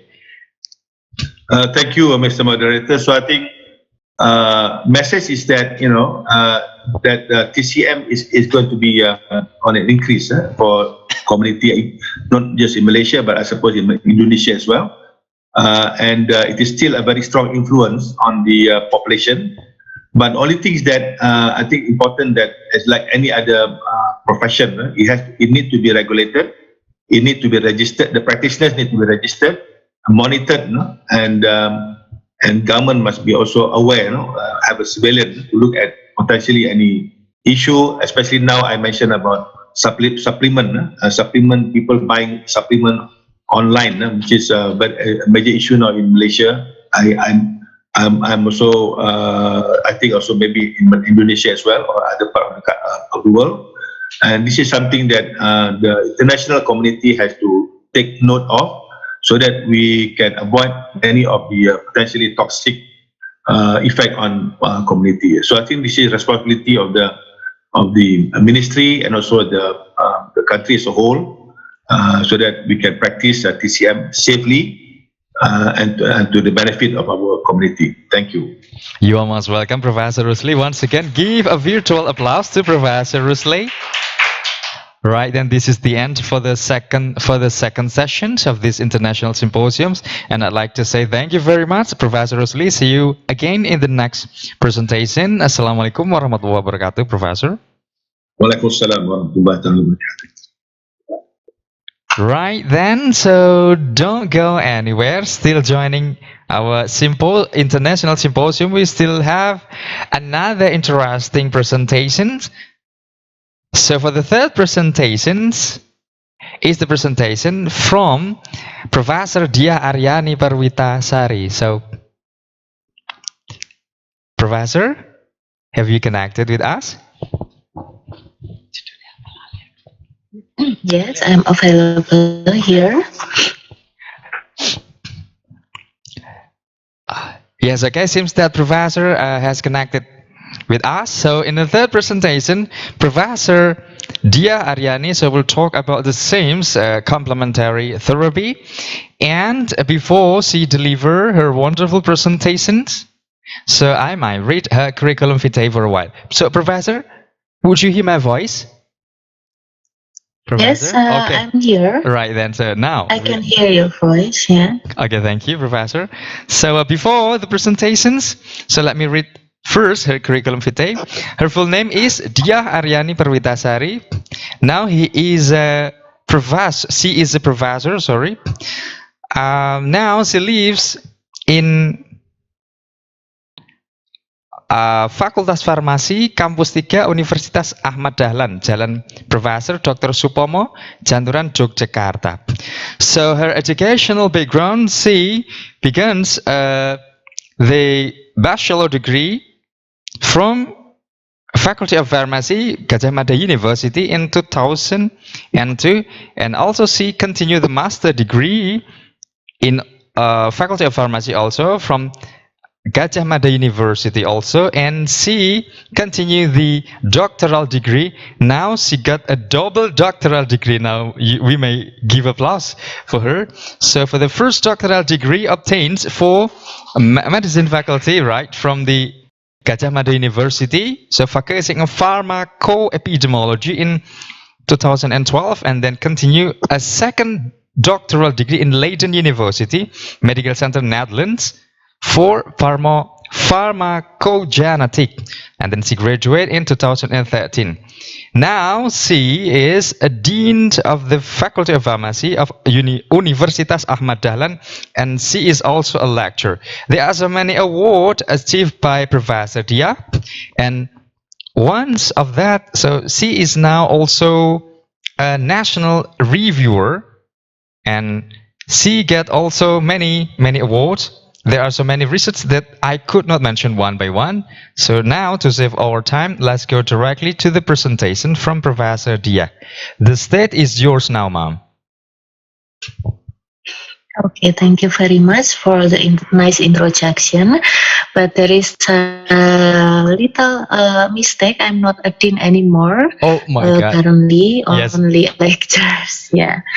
Okay, I just Professor. finished my responsibility as the dean on July 2022. I'm going to start my presentation, and before I start my presentation, I'm really thanks to the committee for the opportunity and for the invitation for being the speaker in this international symposium. I hope my presentation will awake us in the pharmacist perspective. Especially, I believe that there are some pharmacists among the audience or the participants. My topics or my title on this presentation is the pharmacist role in the complementary alternative therapy. And as mentioned by the moderator, I'm from Faculty of Pharmacy, Universitas Ahmad Dahlan, Yogyakarta, Indonesia. And the key points for the presentation, firstly, I'm going to a little bit talk about the definition and some examples, which is especially related with the pharmacist role in the analog things with the complementary alternative medicine. And then what we can do for the complementary alternative medicines, which is related with the pharmacist role, of course. And then the quality of life as the outcome treatment. I saw that some there is questions to the previous speaker about the psychological effect. Maybe this point or this presentation will answer your questions. And there are, and then we are going to talk about the barriers of practices for the complementary alternative medicine, and then of course our role as the lecturer in the School of Pharmacy or Pharmacy College, which are starting from the curriculum building. And this is the first part of my presentation about the definition of and examples. Complementary alternative medicine, or some people also call it complementary alternative therapy, is also already mentioned by the rector in the opening speech that these are the treatments that falls outside the mainstream healthcare. So we are not for getting better from the disease, we are not only depend on the medicine, but also another things like homeopathy, acupuncture, chiropractic, cerebral medicine, and other examples like what the previous speaker mentions. So from the definition of complementary is a non-mainstream practice which is used together with the conventional medicines, and then the alternative is a non-mainstream practice which is used instead of conventional medicine. But these terminologies between complementary and alternative sometimes used interchangeably. Regarding the complementary and alternative medicine or complementary and alternative therapy, there are some points that we have to be focused on, which are related with the pharmacy's responsibilities. First is related with the polypharmacy. Polypharmacy definition is an individual get the prescription or maybe non-prescription medicines with the number of medicine more than 5, or there are some definitions related with the polypharmacy. Some people call that there are more than 3 medicines, or maybe more than 5 medicines, or there also definited more than 5 medicines in particular times of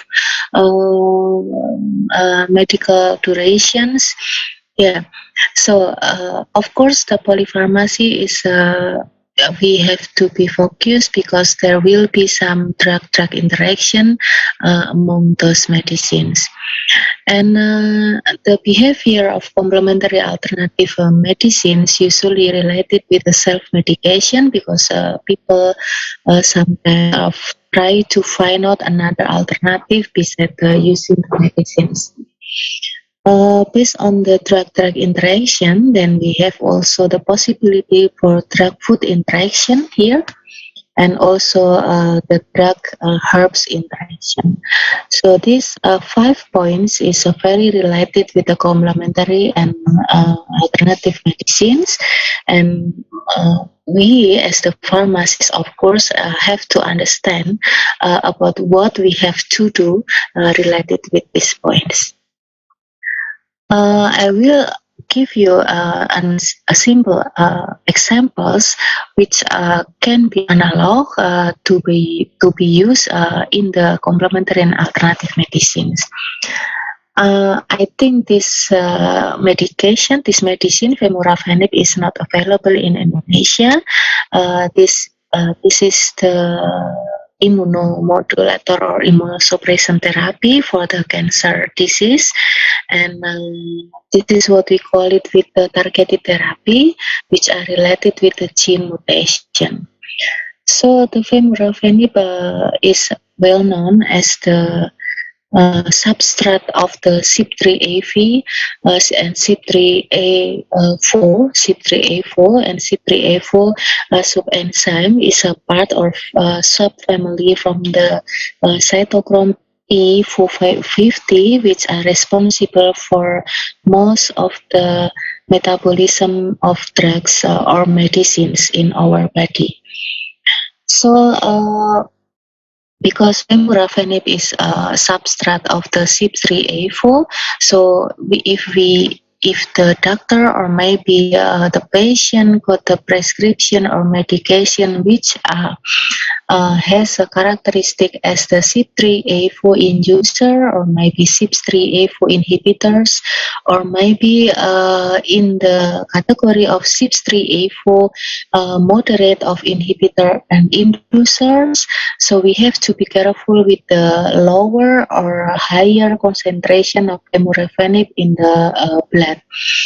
For the medication which are in the category of CYP3A4 inducer and the strong inducer, so the concentration of femurafenib in the serum will lower, and we have to avoid the use of the femurafenib in the use of the medication which are in the category of CYP3A4 inducers. Also with the medication which are in the category of CYP3A4 strong inhibitors, the concentration of femurafenib in the serum will increase, and so we have to avoid the use of this medication.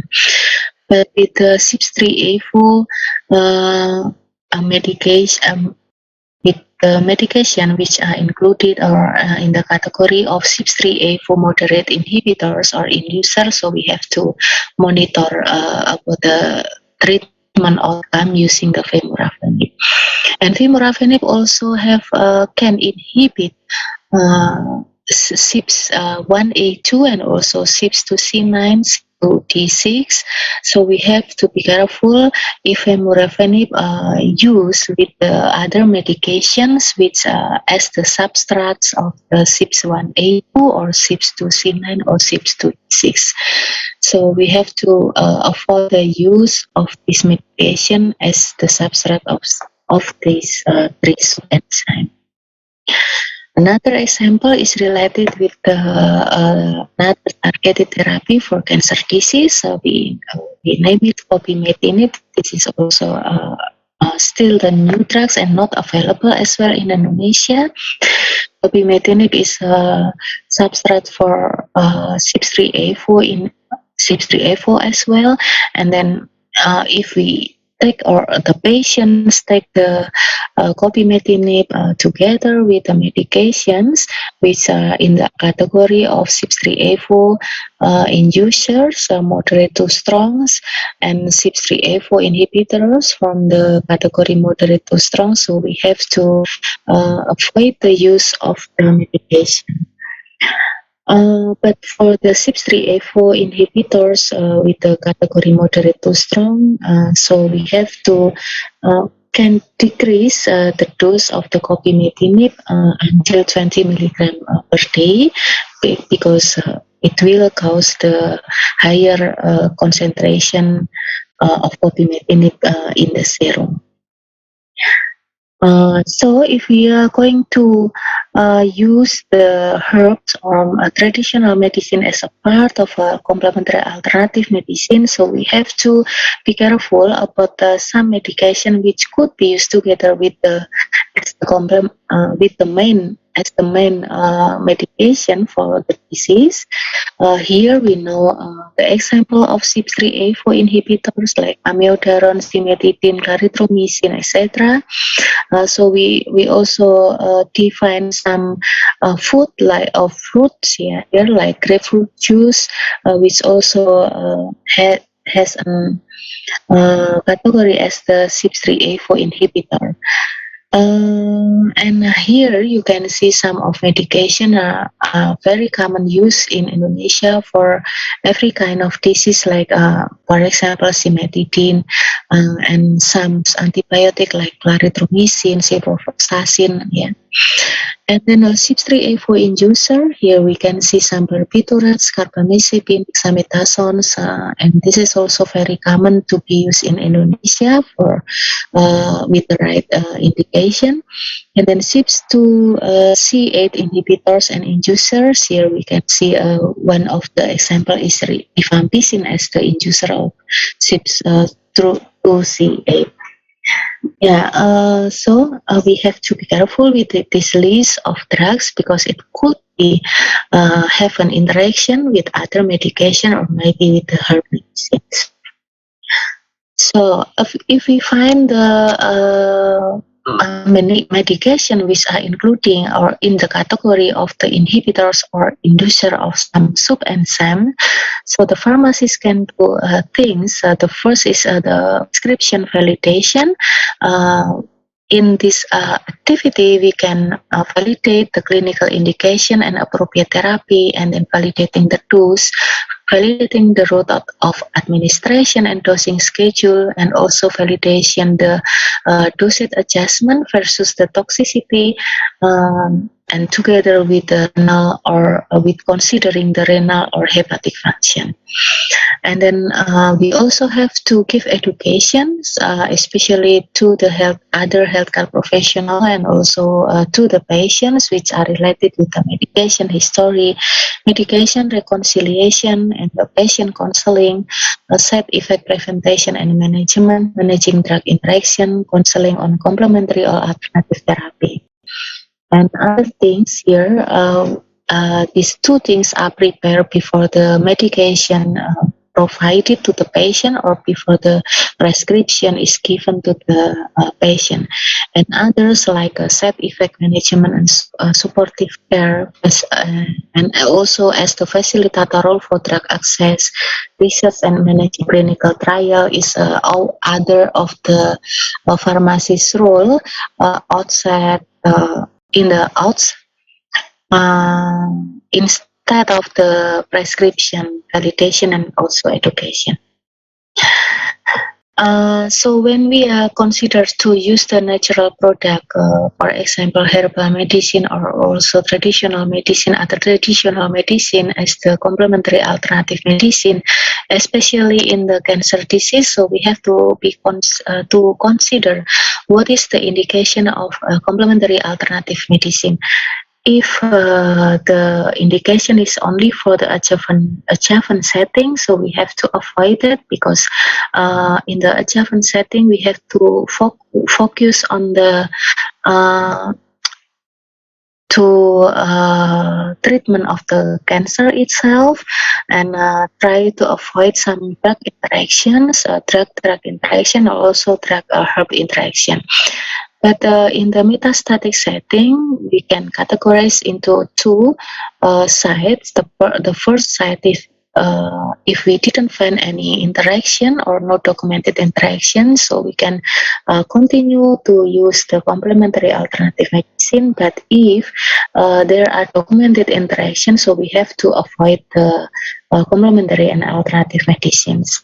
And then from the no documented interaction, we also can be categorized into the potential theoretical interaction and also no potential theoretical interaction. For the no potential theoretical interaction, so individual decisions is needed to with regard to the patient situations. But if there are potential theoretical interactions, then we have to avoid or minimize the direct concomitant use. For example, we let the cancer treatment finish first until 3 to 5 half-life of elimination for the cancer treatment. Then we can use the complementary alternative medicine, so we can avoid the potential theoretical interaction. And these are the example of drug-drug interaction between in the cancer treatment, of course. So you can see here some of the medication for the cancer treatment, and also with the other concomitant medication. For example, loperamide here. Loperamide concentration will increase with abiraterone because of the CYP3A4 inhibition. And then for the use of anagrelide here and clozapine or tramadol will increase the cardiac rhythm disorders. This can be checked in the books.com. And also for the use of anagrelide with clopidogrel, for example, it can be increase the risk of bleeding because of the higher concentration of clopidogrel, and etc. And here we can find it in the website, drugs.com, or other websites which has or presents the drug-drug interactions. Mostly the drug-drug interaction is very related with the subenzyme of the medication metabolism in heparin. So you can see here there are role of the CYP3A4, mostly if it's the CYP3A4. And here the examples of the oral anti-cancer drug and also the herb drug interactions. You can see here maybe one of the cancer medication here, cyclophosphamide, and there is an interaction with Angelica sinensis. The consequences of the interaction is the addition of adverse drug reaction, which are related with the hematology toxicities, and the pharmaceutical interventions should be the therapeutic monitoring. This is only for example. And other is related with the gavitimib, which has interaction with the radicinoid and rooibos here, and there should be stopped because the addition of adverse drug reaction which are related with nausea for the patients. Of course, the nausea here is not simply nausea, but it can cause difficulties to eat, or maybe can cause the anorexia. So the nutritional of the patient will not enough. And then rose here is related with the hematologic toxicities as well. So the use of herbal medicine must be stopped. And this list also present the pharmaceutical intervention, and mostly recommendation for the herbal drug is must be stopped because we have to avoid the adverse drug reaction like hematology toxicities, and then for example here, yeah, mostly hepatotoxicities as well. And about the psychological effect of herbal medicine, or maybe traditional medicine, or others of the complementary alternative medicine, we can see from the measurements of the patient's quality of life. Of course, this I take this data from the cancer patients.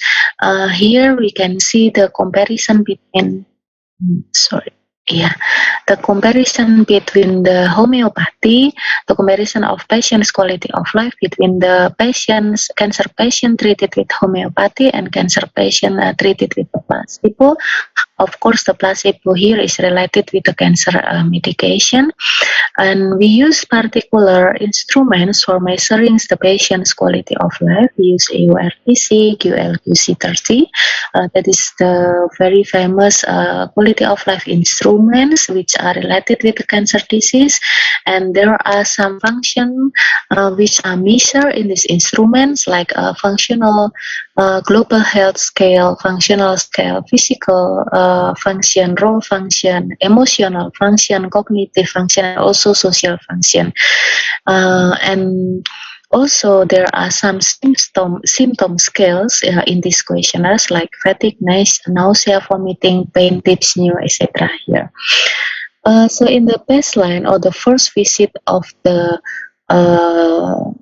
cycle of the chemotherapy, there are no significant differences between the homeopathic patient and also the placebo groups, and the non-significant is included in all function and also in all symptom scales.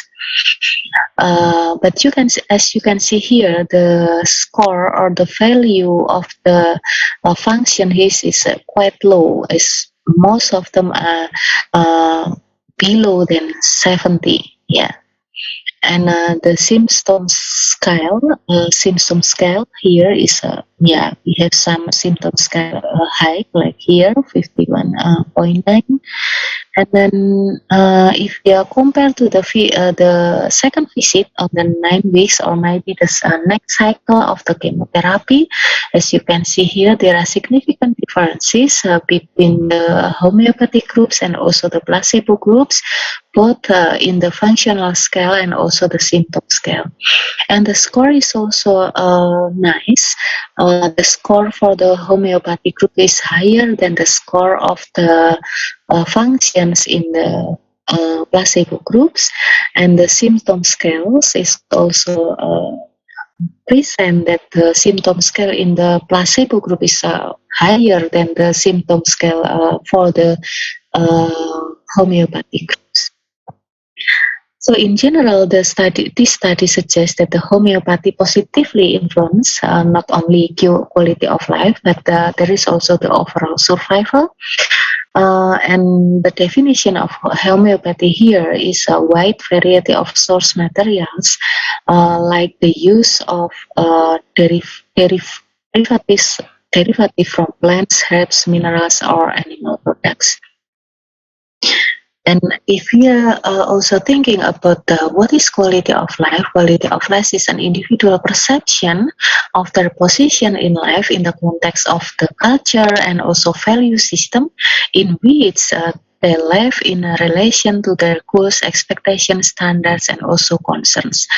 So the quality of life is include the physical, emotional, and social perspective of the patients. And regarding to this study, costs for the additive homeopathic remedies are very low compared to the immuno-oncologic approach which I mentioned before for the personalized medicine or for the targeted treatment for the cancer disease.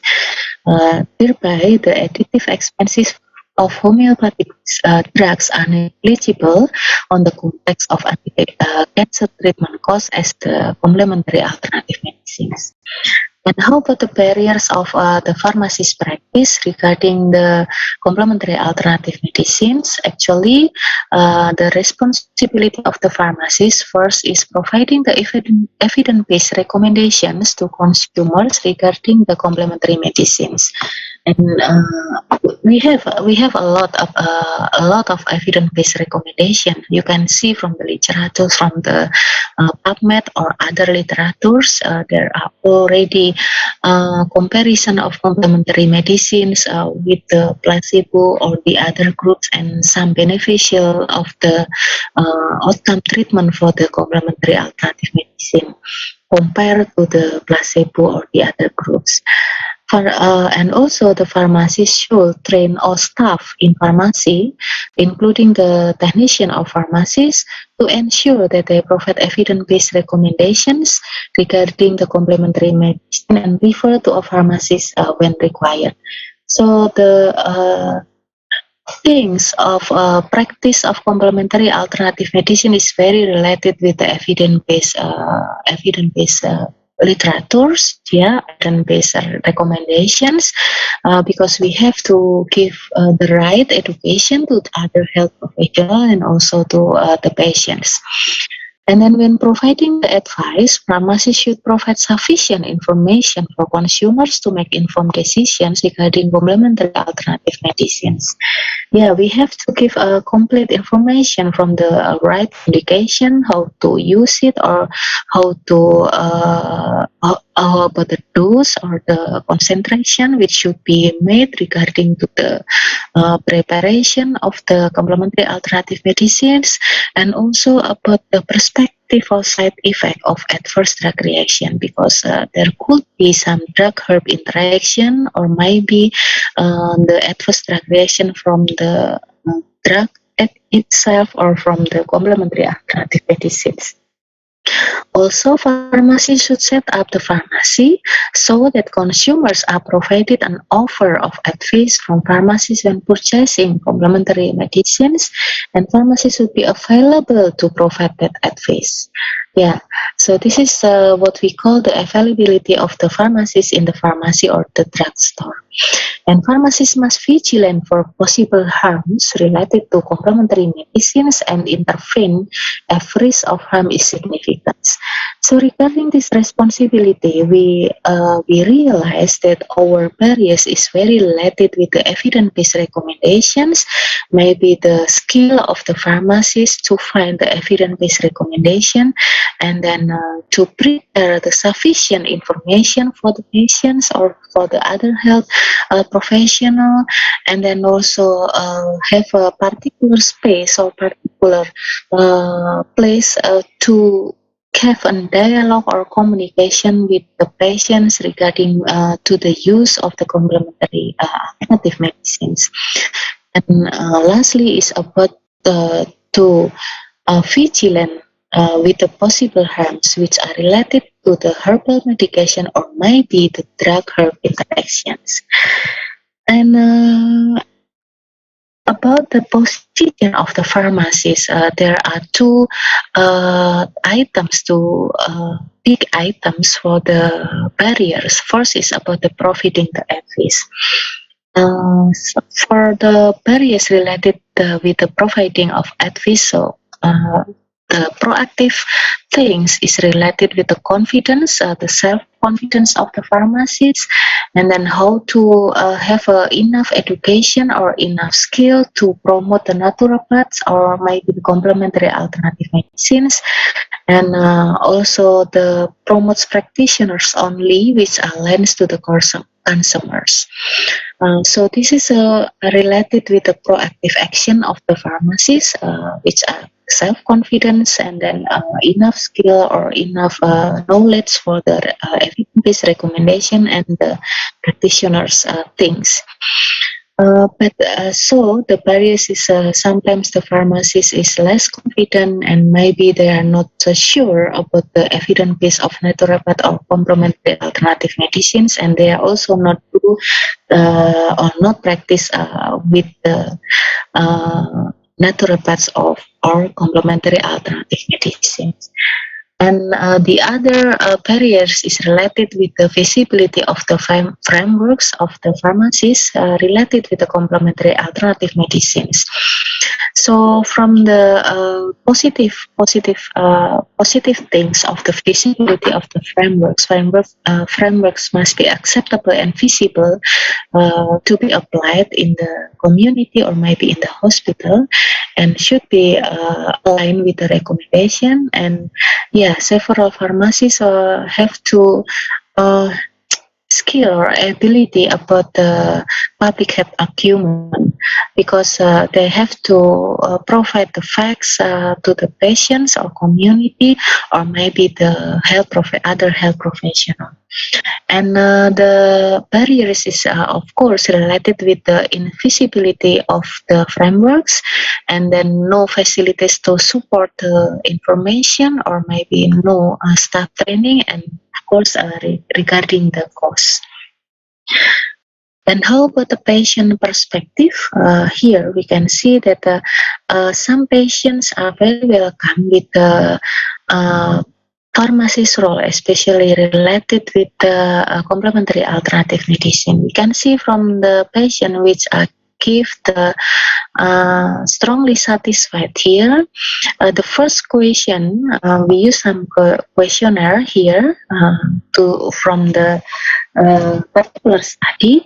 For the first questionnaire is about did the pharmacist give the patient enough information about the side effect of complementary alternative medicines, and most of the patients or the consumers answer strongly satisfied with the information. And then the second question is related with the medical history, which assessed by the pharmacist before dispensing the complementary alternative medicine, like disease history, medication, allergy, etc. And then most of the patient or the consumer is also strongly satisfied. And then the third question is about the how pharmacists tell the patient to use the complementary alternative medicine products, which are related with the dose, timing, and duration. And most of them also answer the strongly satisfied, and also with the other question which are related with enough time to do the communication about the complementary alternative medicine, and knowledge to explain things which understandable to the community, and also provide that complementary alternative medicine interaction. So if we can use this questionnaire also to reflect, to do the reflection for us as the pharmacists, whether we already available to give the practice or the service which are related with the complementary alternative medicines. And how to face this situation or to prepare the complementary alternative medicine practice, which should be done by the pharmacy. So starting for the curriculum. I think not all of the School of Pharmacy in Indonesia has a big concern on the complementary alternative medicines. I will give you some examples in the other university. For example, here in the Arizona State University is for the bachelor degree or the bachelor sciences, there are 15 credits for the core course, and then 12 credits for the concentration course, and also 18 credits which are related with courseworks. In total, there are 45 credits for complementary alternative medicine. As you can see here, the core course is related with the introduction to holistic health, and then overview about the complementary health system, complementary evidence-based complementary health modalities, community-based complementary health service, and also seminar. And there are some concentration course or alternative course with related with the work, health and family, community mental health, and internship in human health studies, special topics, readings, pro seminar, and also individual interaction. So this is very interesting because usually in Indonesia, complementary alternative medicine is only given or provided in maybe maximal is 10 credits, and the topic is not really like this. It's all still in the basic topics. Other examples is in the Metropolitan State College of Denver. There are 21 credits here, and this is related with the this is a part for the holistic health and wellness education with the multidisciplinary minors. This is related with the dynamics of health, interjection of holistic health, physical fitness of technique and programs, and holistic health and high level wellness, and also introduction to nutrition.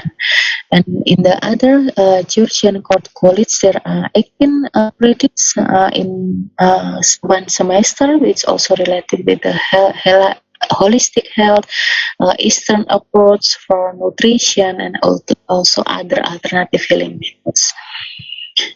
And this is the examples of the bachelor science or bachelor degree in herbal science. There are 90 credits in whole of the semester, and they are interesting, started from the organic chemistry, of course, anatomy and physiology, foundation of herbal science, and until the end is herbal science in laboratory, business practice of in herbal science, ethnobotany, etc. You can see here, to prepare the pharmacists as the practitioners in the complementary alternative medicine, we need to provide more credits to the students instead of only 10 credits for whole semester in the bachelor degree. And my last of presentation, the conclusion, we have a challenge for the higher education. Of course, if we want to prepare our pharmacist graduates for ready to practice the complementary alternative medicine, so we start from the curricula by finding the graduate profile, finding the community needs, what is actually the community needs in the complementary alternative medicines. Maybe we can also explore in what kind of diseases, for example in cancer, or maybe in diabetes mellitus or hypertension, etc. And then we have to discuss a lot with the experts to develop the curriculum. We have to give proper and enough facilities, facilities and infrastructure, of course, and also we have to adjust our research area or research group in the topic of national research, which is related with the development of the traditional medicine or herbal medicine. And then the second one is we have to develop the collaboration with the stakeholders, because we need more practice in this area, not only lecture, but also with the practice. The practices could be in the practice in the laboratory and also field practice or field work. And then the third one is providing the continuing professional development for the community and hospital pharmacists, especially related with the evidence-based recommendation and about the drug-herb interaction, and also what should pharmacists do regarding the vigilance of the harms of the complementary alternative medicines. And then next one is focusing the research topic in this area. Like I mentioned before, that we have to also adjust our research group topic with the national research topic. And then following and developing the evidence base, of course, I think the pharmacy student have to enough skill and also knowledge about how to find the evidence-based recommendation or evidence-based literature for as the basic to communicate or educate the patients or other health professionals. Yeah, I think this is the end of my presentation. These are all my references used for developing this PowerPoint, and thank you very much. You are most welcome, Professor Dyah Aryani, for the wonderful research presentations. I think this is a really, really amazing research presentation.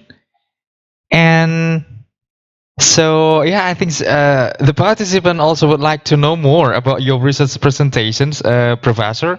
And after this, we would like to invite you all once again in the discussion session, question and answer sessions. If you have any questions, suggestions, or anything, you may write down the questions through our Zoom chat room, or also you may even raise your hand to ask directly to Professor Dyah for the wonderful research presentation. Is there any? Is there any questions? Oh, yes. Okay, so first questions coming from Mrs. Yayu Mundiastuti. So the question is, hello, Professor Dyah, nice sharing. Sorry, out of the topic. So the question is, in Indonesia, there is a national issue about the use of dangerous children's syrup drug. And then in a term of what kind of nationality and what are the right effort? So first questions. And second question, related to the issue, there may be what types of a complementary therapies can be applied to the child. So that's the first question from Mrs. Yayu Mundiastuti. Professor Dyah, you may have answers and clarifications for these questions. Okay, thank you very much. That's a little bit out of the topic, I think. Yeah, but it's okay because this become the national issue in the last period, maybe last month or last few months. Yeah. Yes. The first is about the syrups, which are really syrups issue. Yes. Yes. Okay. So drug in the form of the syrup, Yeah. so will be banned. Okay. Yeah, the government actually already mentioned some syrups and also already published to the community which what is the name of the syrup which could be which have a content the dangerous content in the syrup. So what the people can do is just find the information about that, the name of the syrups, and then we have to avoid to buy the syrups. And also I think the pharmacies, the apotek, I mean in Indonesia already keep away the syrup to be sold in their pharmacy or in their apotek. So I think yeah, there are the efforts from the government, and I think the governments work very fast because then they did some analysis from many of syrups which are available in Indonesia, and then they got the result, and then they publish the result, which one is the dangerous, and then we have to avoid to buy these syrups. Yeah, that's a quite nice effort from the governments with fast working, I think. Yeah, that's the right effort, and then we have for our as the lecturer or maybe as the government employee, so we have to be more careful with the quality control or quality assurance of the raw material, because it's not only depend on the raw material, but it can be the dangerous contents came from the interaction after the syrups already processed. Yeah, so the quality control is not from the raw material, but also from the syrup as well. So that's what we can do for the government employee in a particular institution. And then related to the issue, there may be what types of complementary therapies. I think we have no complementary therapies for that issue. We have to be careful because children which are put that syrups, they experience or they have kidney disease, so it's better than that we have to focus on the medicines from the doctor or from the hospital. We don't have to buy complementary alternative medicine for the children which already experience the kidney disease because of that issue. Yeah, so because you can see that there may be the adverse reaction for the herbal medicine, which might be related with the hepatotoxicity or maybe be related with the renal function. So we have to be more careful with that. And then I think that's all. Or is it Right. answer your question? Okay, Yeah? so for the first question, so yeah, I think the answer has the questions has been answered by Professor Dyah. So hopefully to those who ask, Mrs. Muhammadiyah, your questions is already answered. And now we will move to the next questions from Mrs. Retno. So the question is, Assalamualaikum, Professor Dyah. I'm glad to meet you again. Always very nice your sharing. Professor Dyah, how about your opinion about the implementations TNCM in Indonesia, about the regulations or policy? Because we have so many herbal medicines can use for therapy, supportive and alternative. So that's the question from Mrs. Retna. Professor, you may have an answer. Okay, so thank you very much, Bu Retno, for your question. It's very interesting questions. For the implementation of TCM in Indonesia, of course, is very different with the implementation of TCM in the other countries like in Chinese or maybe in Taiwan or maybe in Singapore. Yeah. So like what I already mentioned before, that we have to be focused on the evidence-based recommendation. So you also mentioned we have so many herbal medicines which can use for therapy supportive and also an alternative. So we have to make sure that this herbal medicine already have the evidence-based proof, bukti terkini, and then we can use it to support the therapy, to support the main therapy. If there are no evidence-based, maybe it's based on the empirical experience, so we have to be careful. We have to predict or to find the potential drug-herb interaction first.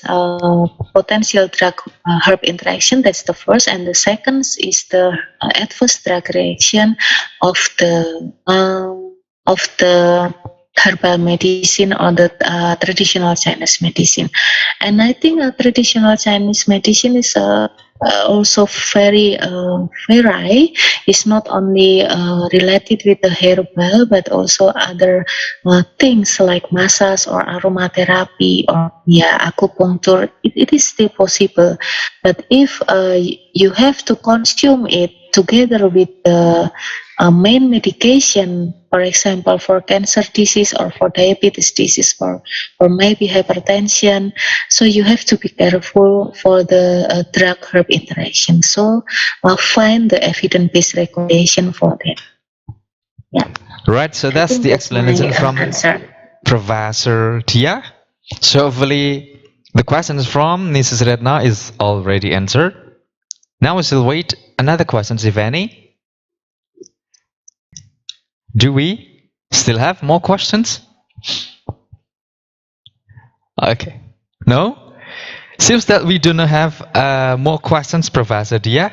So I would like to say once again, so thank you for the wonderful research presentation from Professor Dyah. But before I end this session, Professor, I need you to please give a closing statement for the wonderful research presentation.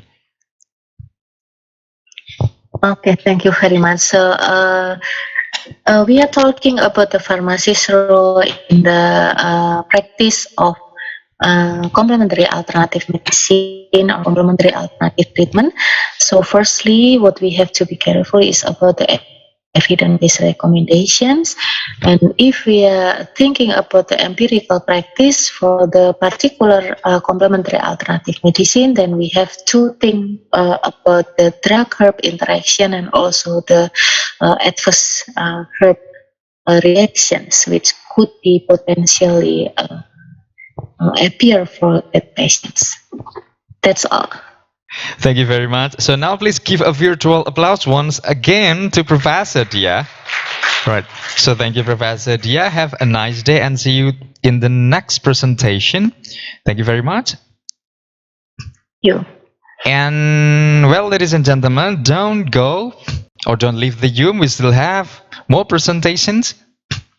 So for the next presentations, I will invite all three speakers to join in the one panel presentations, and then maybe the discussion can be done after all presentations. So next presentations will be from Dr. Emi and then continued by Dr. Wayan, and the last will be from Mrs. Noor Khalifa. So next presentation will be from Dr. Emi Nurjasmi. So Doctor, have you been connected with us?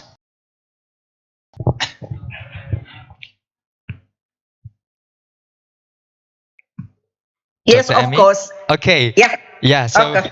right. Yeah. Yeah, like another presenter, Dr. Emi will present about the wonderful presentations, talking about the complementary therapy, of course. So before she deliver a wonderful presentation, so let me read her curriculum vitae for a while. Her full name is Emi Nurjasmi, and then she is the president of Indonesian Midwife Association right now. Her educational background, she completed a bachelor degree of public administrations in Banda Aceh, and she continued the master degree of public health, Universitas of Indonesia, and continued the doctoral degree of educational management in Jakarta State University. About the working experiences, there are so many working experiences that I can mention one by one.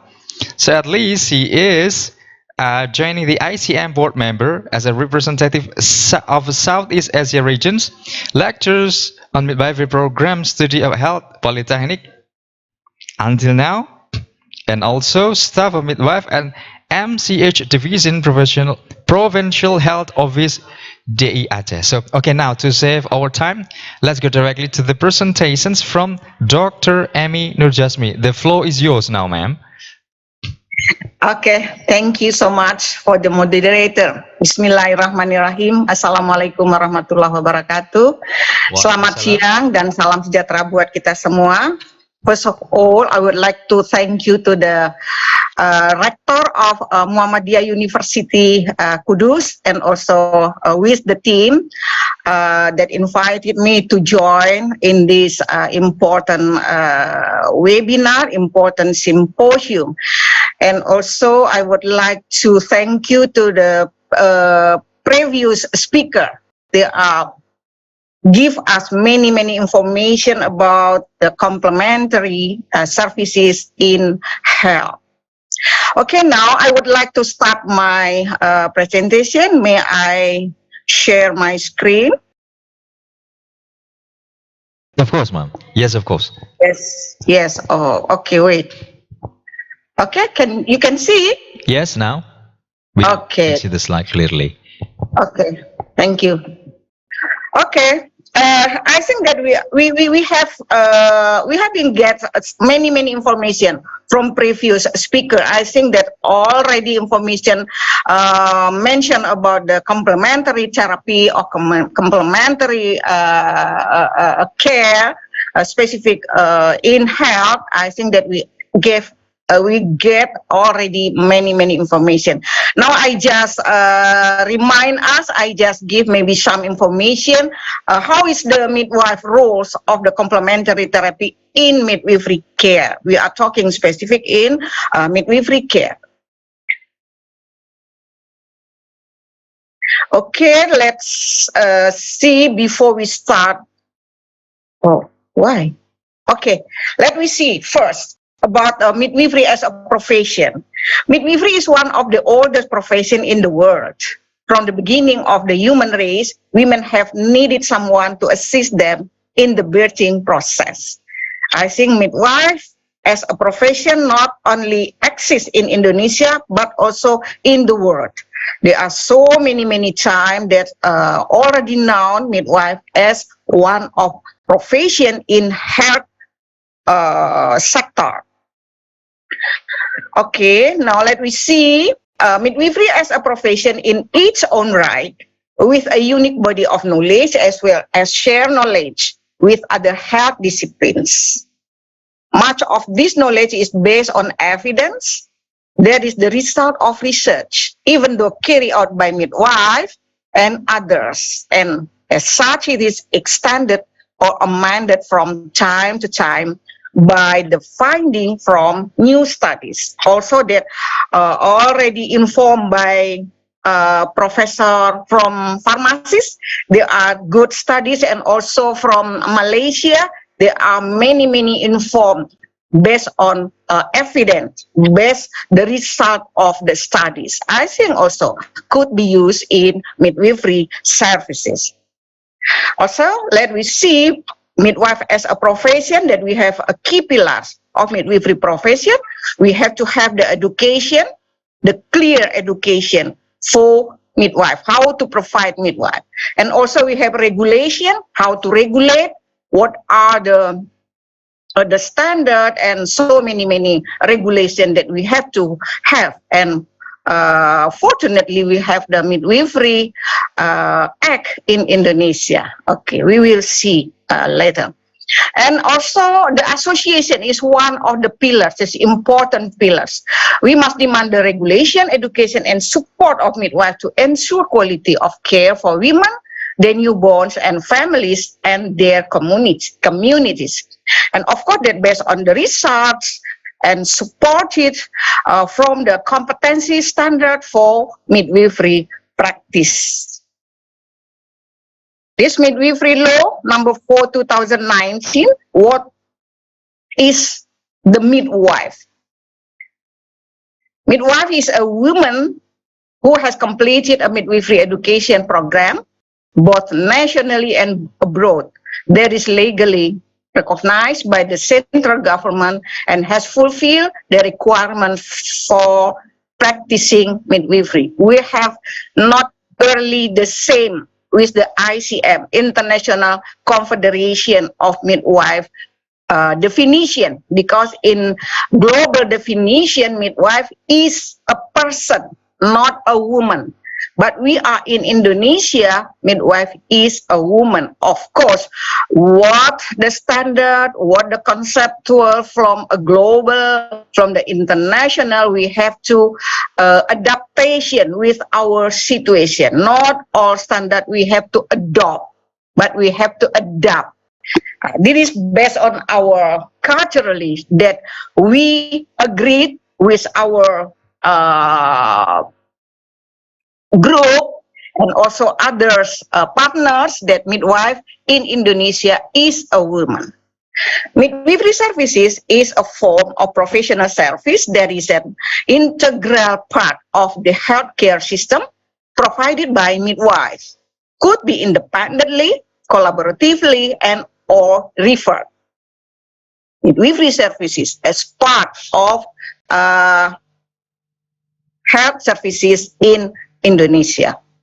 Independent practitioner midwife is a healthcare facility organized by midwife with professional education graduates to provide direct services to clients. Also, we take the message from this statement: independent practitioner midwife is part of a healthcare facility. It is recognized by government, also state in our midwifery law.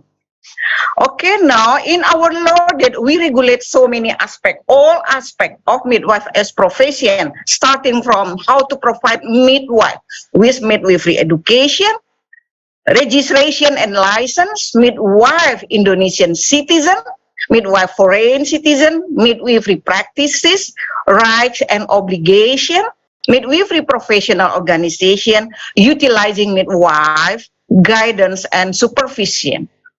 All of aspects of midwife as profession already regulate in our midwifery law in many chapters.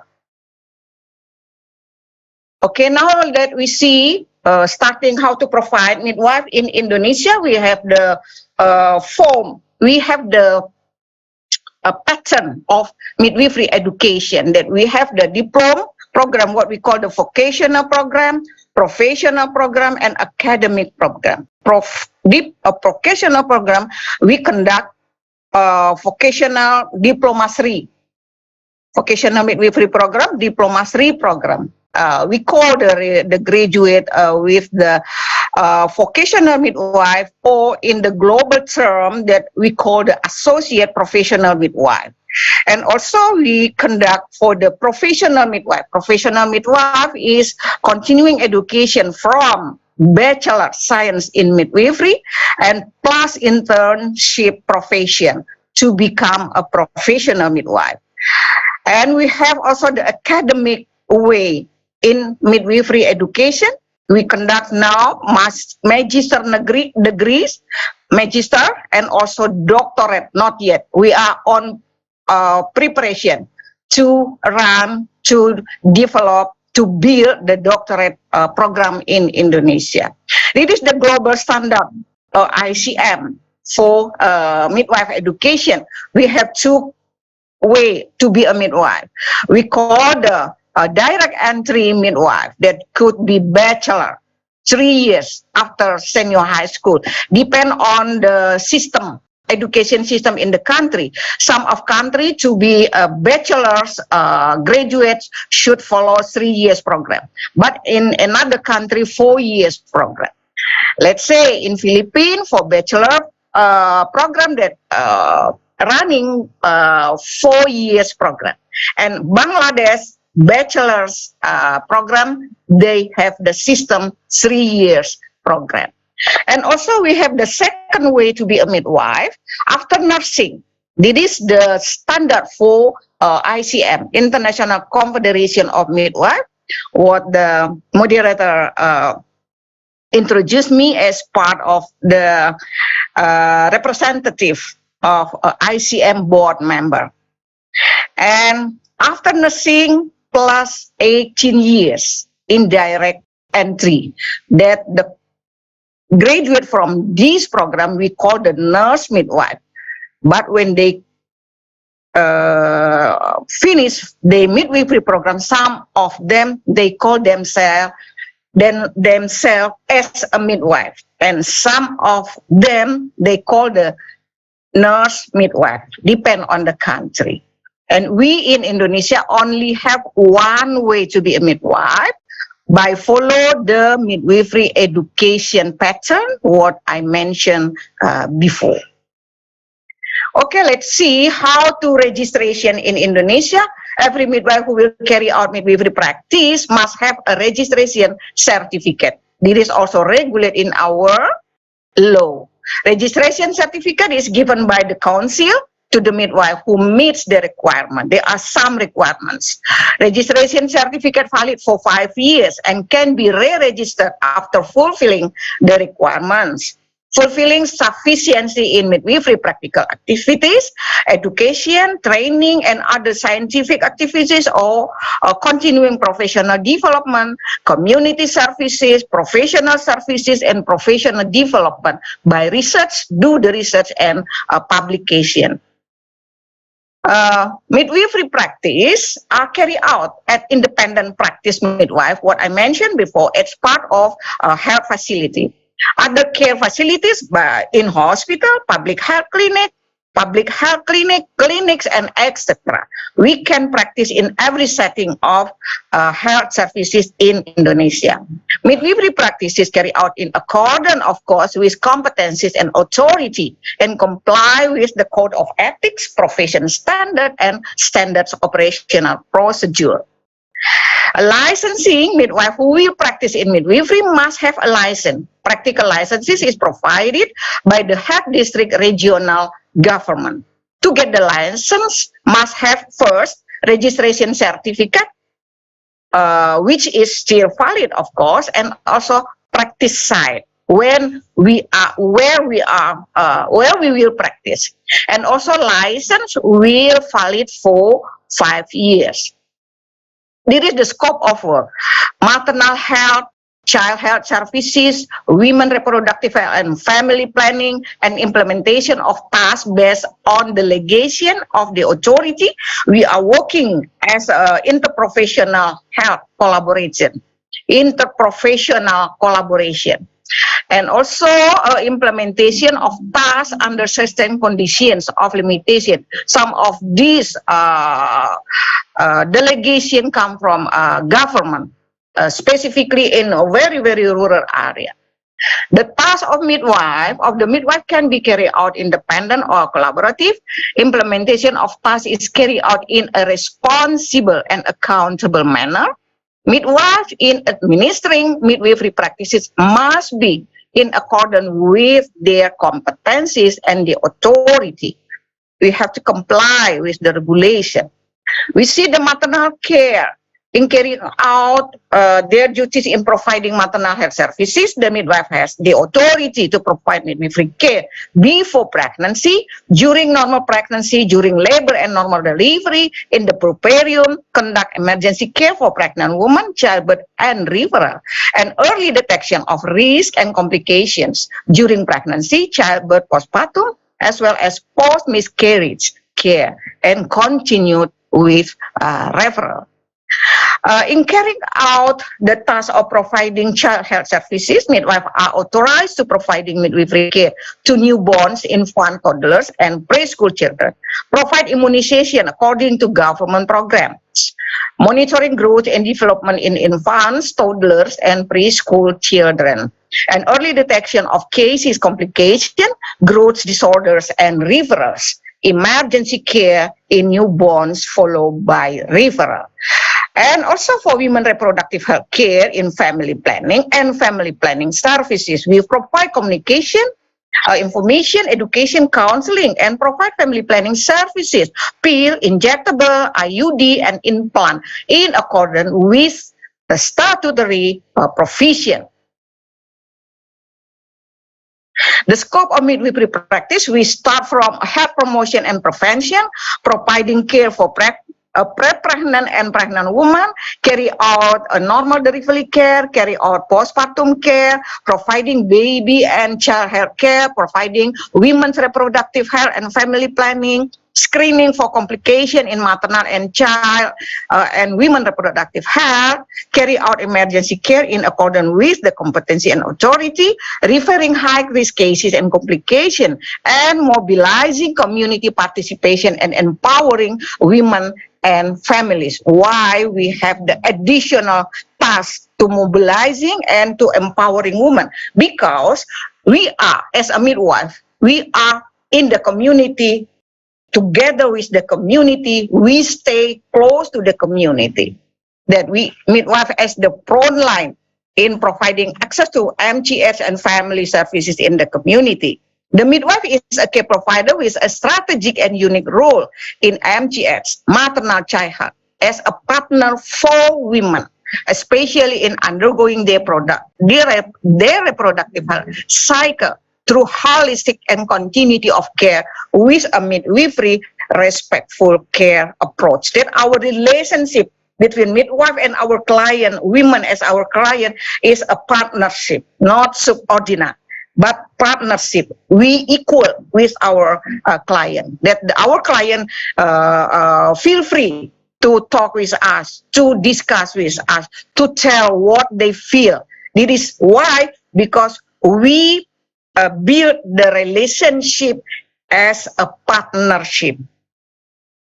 Midwives are chain of agents close to the community. We are close to the community, mobilizing community participation and empowering women and families.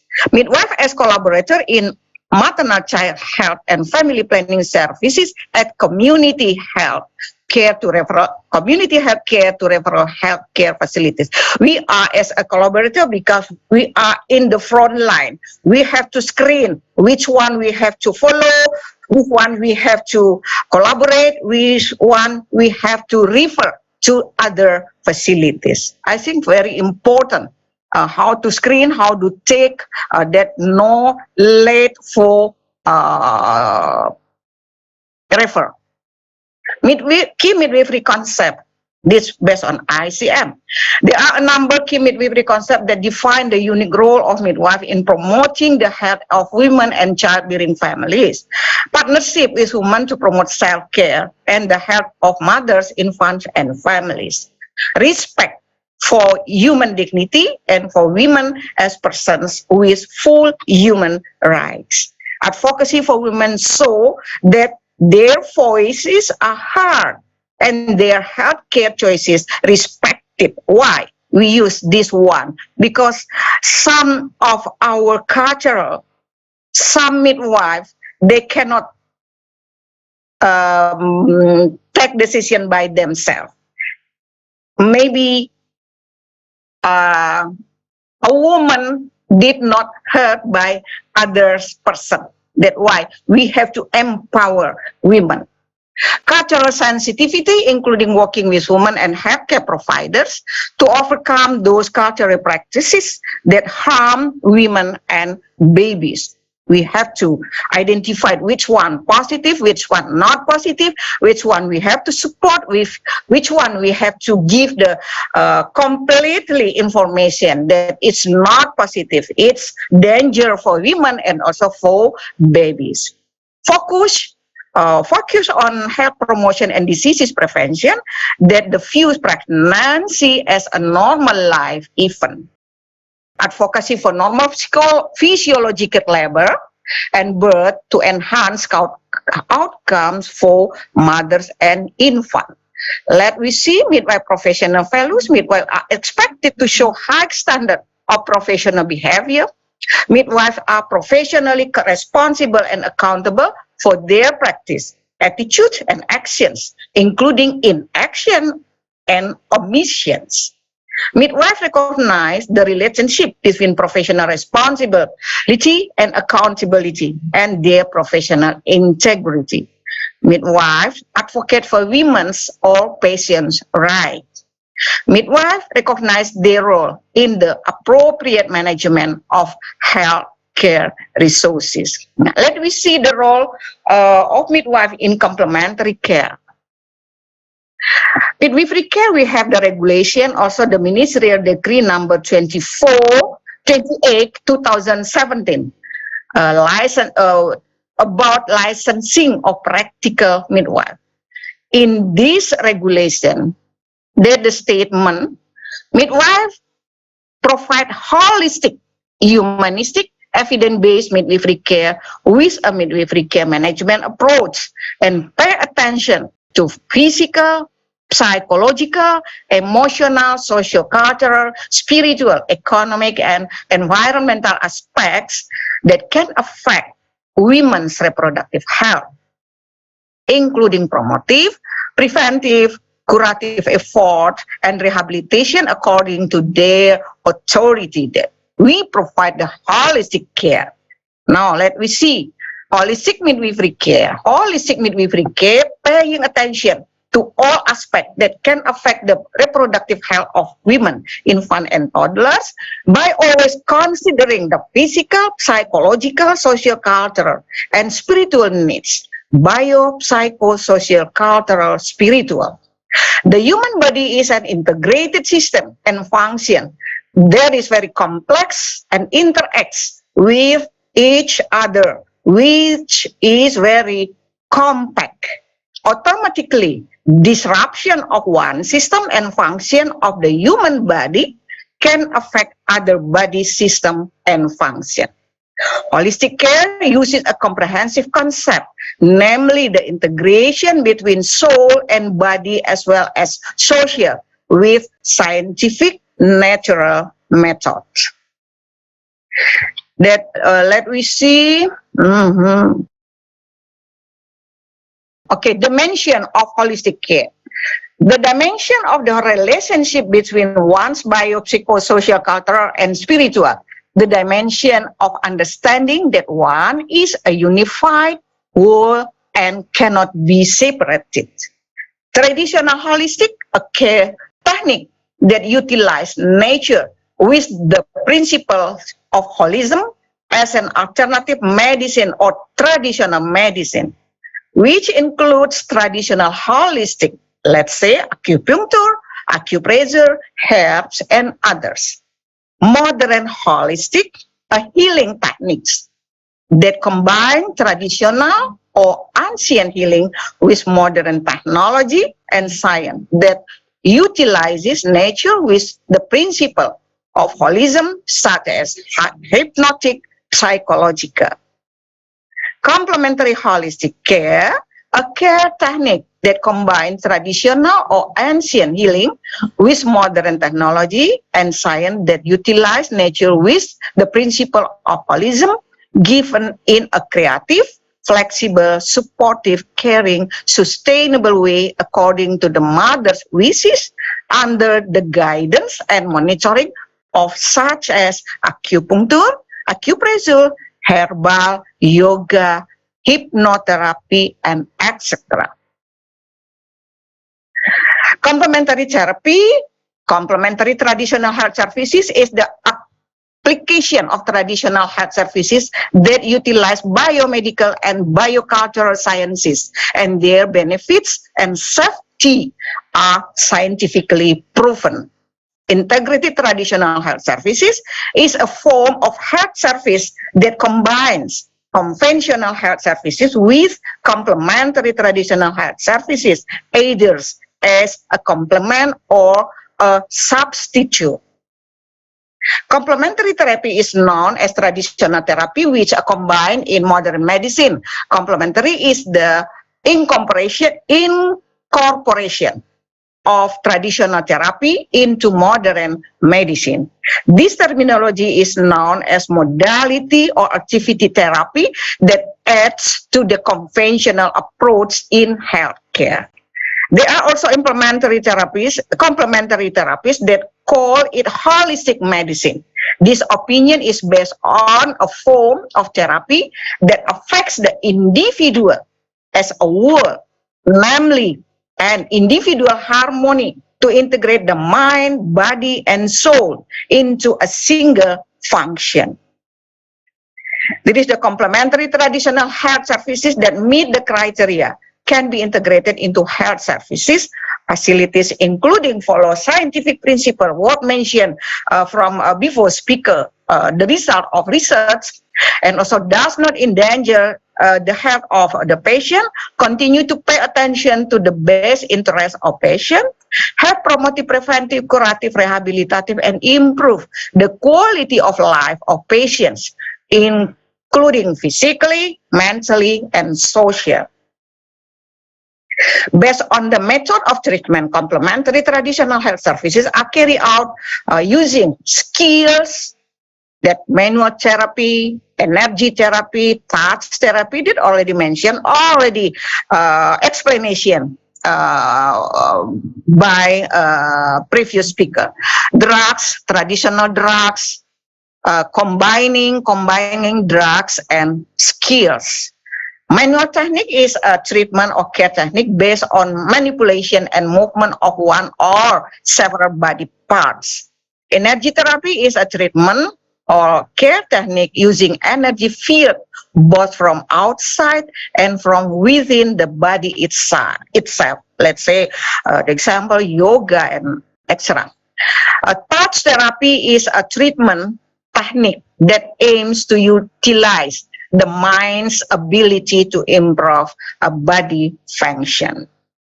Criteria of traditional complement therapy can be accounted for safety and benefit following scientific rules, quality used rationally, not contrary to religious norms that apply in society, that we have to consider about the sensitivity of our culturally, our values, and also as well as spiritual. Not dangerous, pay attention to the best interest of the client, has the potential for disease prevention, health promotion, healing, health restoration, and improve the client's quality of life physically, mentally, and socially. Now that introducing that what the news, introducing respectful care model in maternal deaths developed by WHO, that here also we are talking about respectful labor and childbirth. We are talking about pain relief strategies could be used complementary therapy, complementary by skills approach. We see later. The respectful midwifery care in seeking and receiving midwifery care before, during, and after childbirth. Every woman has the right to be free from harm and mistreatment. Information, informed consent and refusal, and respect for choices and preferences, including companionship during midwifery care wherever possible, by husband, by family, by mother, whoever. Privacy and confidentiality, their right to be treated with dignity and respect, equality, non-discrimination, healthcare, and the highest attainable level of health, quality of care, sensitive to a social culture, spiritual and values, liberty, autonomy, self-determination, and freedom from coercion. That, of course, we have to give the many information to our client that they can take the decision. The reversing the trend, partnership in care, aim to provide respectful midwifery care that is women-centered, empowering, and supportive, is evidence-based and shown to be beneficial, permits free communication and full expression of trust and commitment that based on partnership relationships, ensures all women are treated equitable. Now, let midwife and complementary therapy that from Royal College of Midwife. That's why that many midwives do complementary therapy, but they have to make sure that they do it the right way, that be careful. If they are using complementary therapy, they must have the skills and competencies necessary to carry out the procedure or therapy. The therapy should have a clear benefit. For example, yoga provides a gentle form of practice with clear benefits, including spiritual benefits such as self-confidence and relaxation.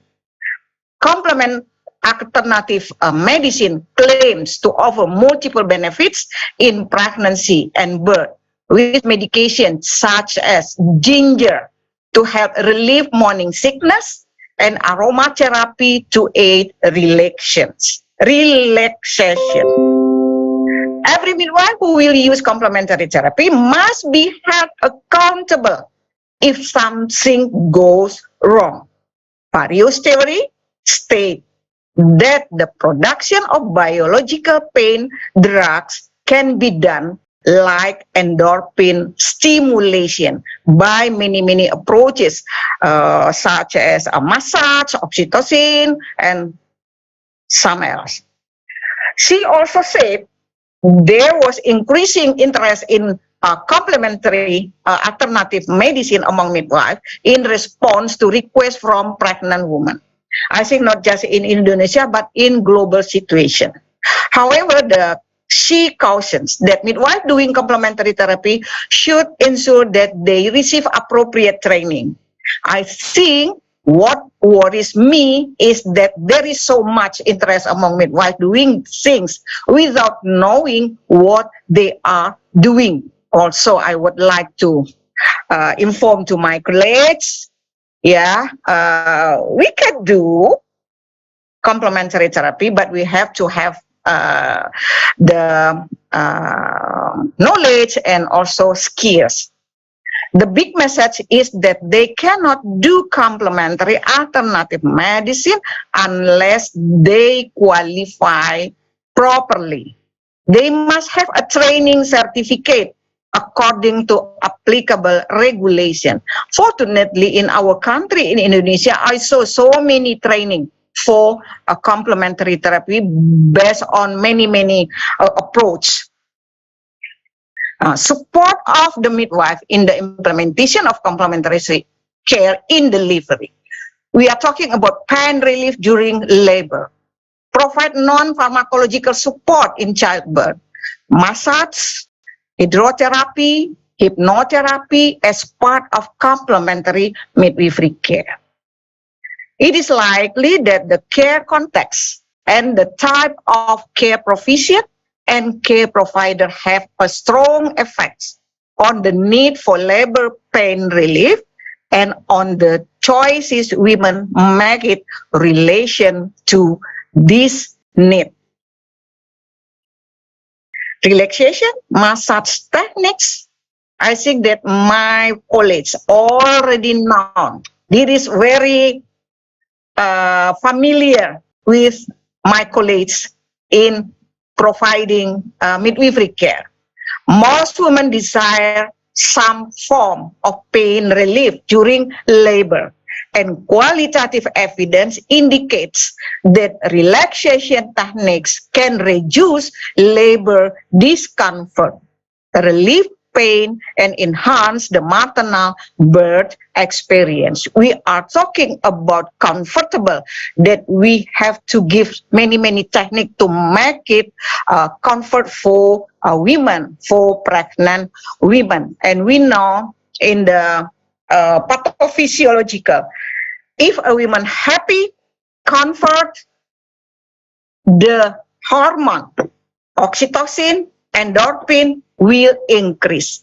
That how to give the complement therapy, how to increase the hormone oxytocin, let's say, endorphin, and many needed for women. Okay, this is my presentation. Thank you.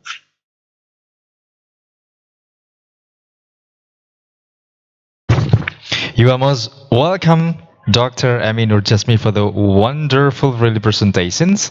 And dear participants, so hold on if you have any questions. So I think there are many questions will be addressed to Dr. Emi Nurjasmi, because she delivered a very wonderful presentation. But hold on, we will continue for the second presentation from Dr. Wayan Ardani.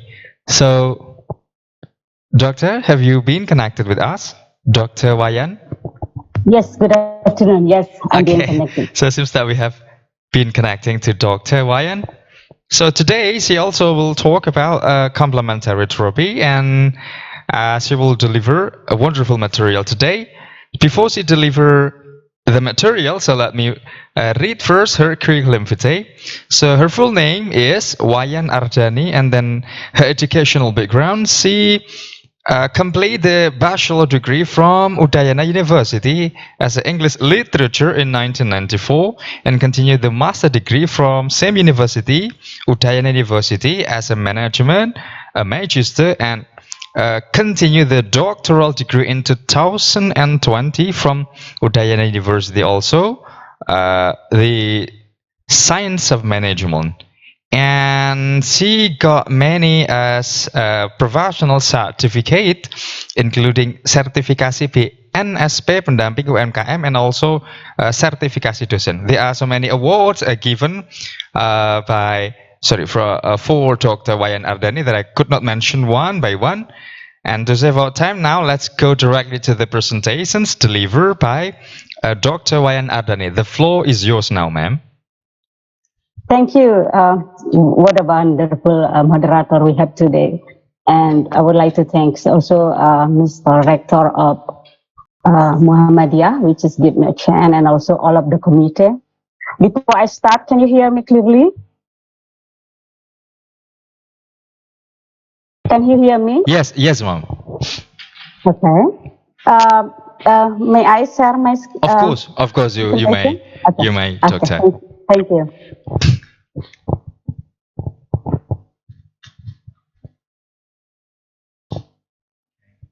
Can you see it? Yes. We can see Okay. clearly. Okay, today, before I start, I would like also thank you for all of the previous speaker, which is like for me it's such a great, to hear all of the from nurses and also midwives point of view. And now I would like to share a little bit about neuro-linguistic programming or NLP for mental health. So we're just talking about fourth topic today, which is like the first one is introduction of NLP. The second one is the 4 pillars of NLP.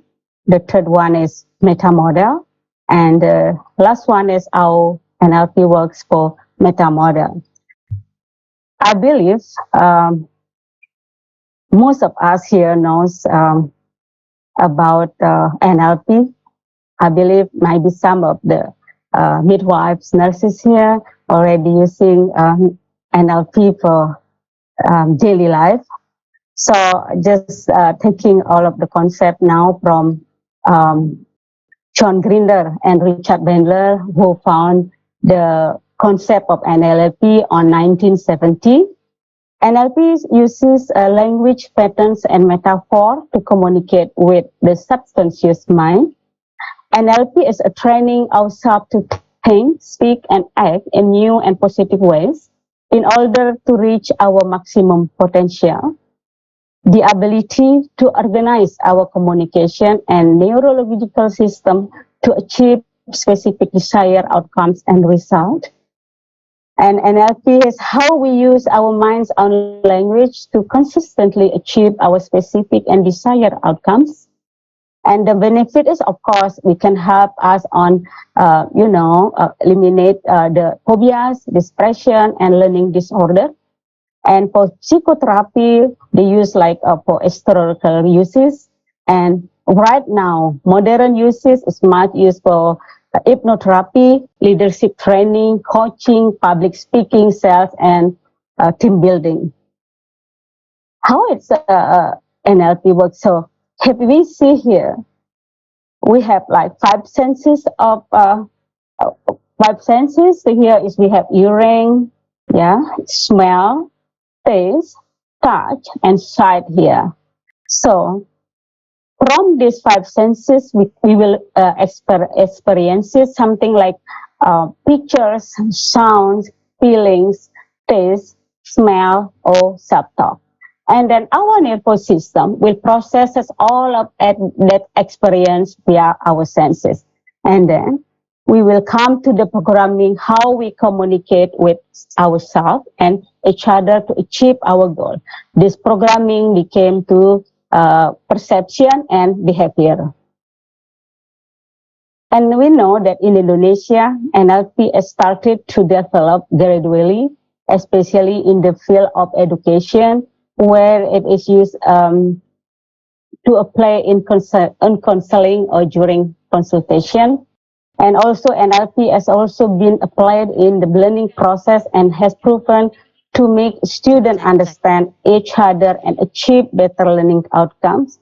And of course, NLP also some of the nurses, midwives, and even my husband is doctor using NLP also. So there are 4 pillars of NLP.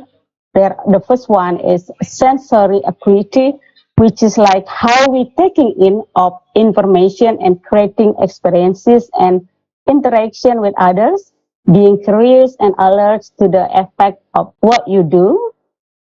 Behavioral flexibility, which is how you have choice in life by looking at situation from different angles, uncovers more info and gives more choices. Rapport, which is like building a relationship by how we respecting and accepting others. And the last one is outcome orientation. So this is really important, how we paying attention to what you want, but not what you don't want. So we focus on what you want, what we want. How does NLP works? Our behaviors are a result of our beliefs combined with our own understanding of reality, which is our programming, becoming the perception.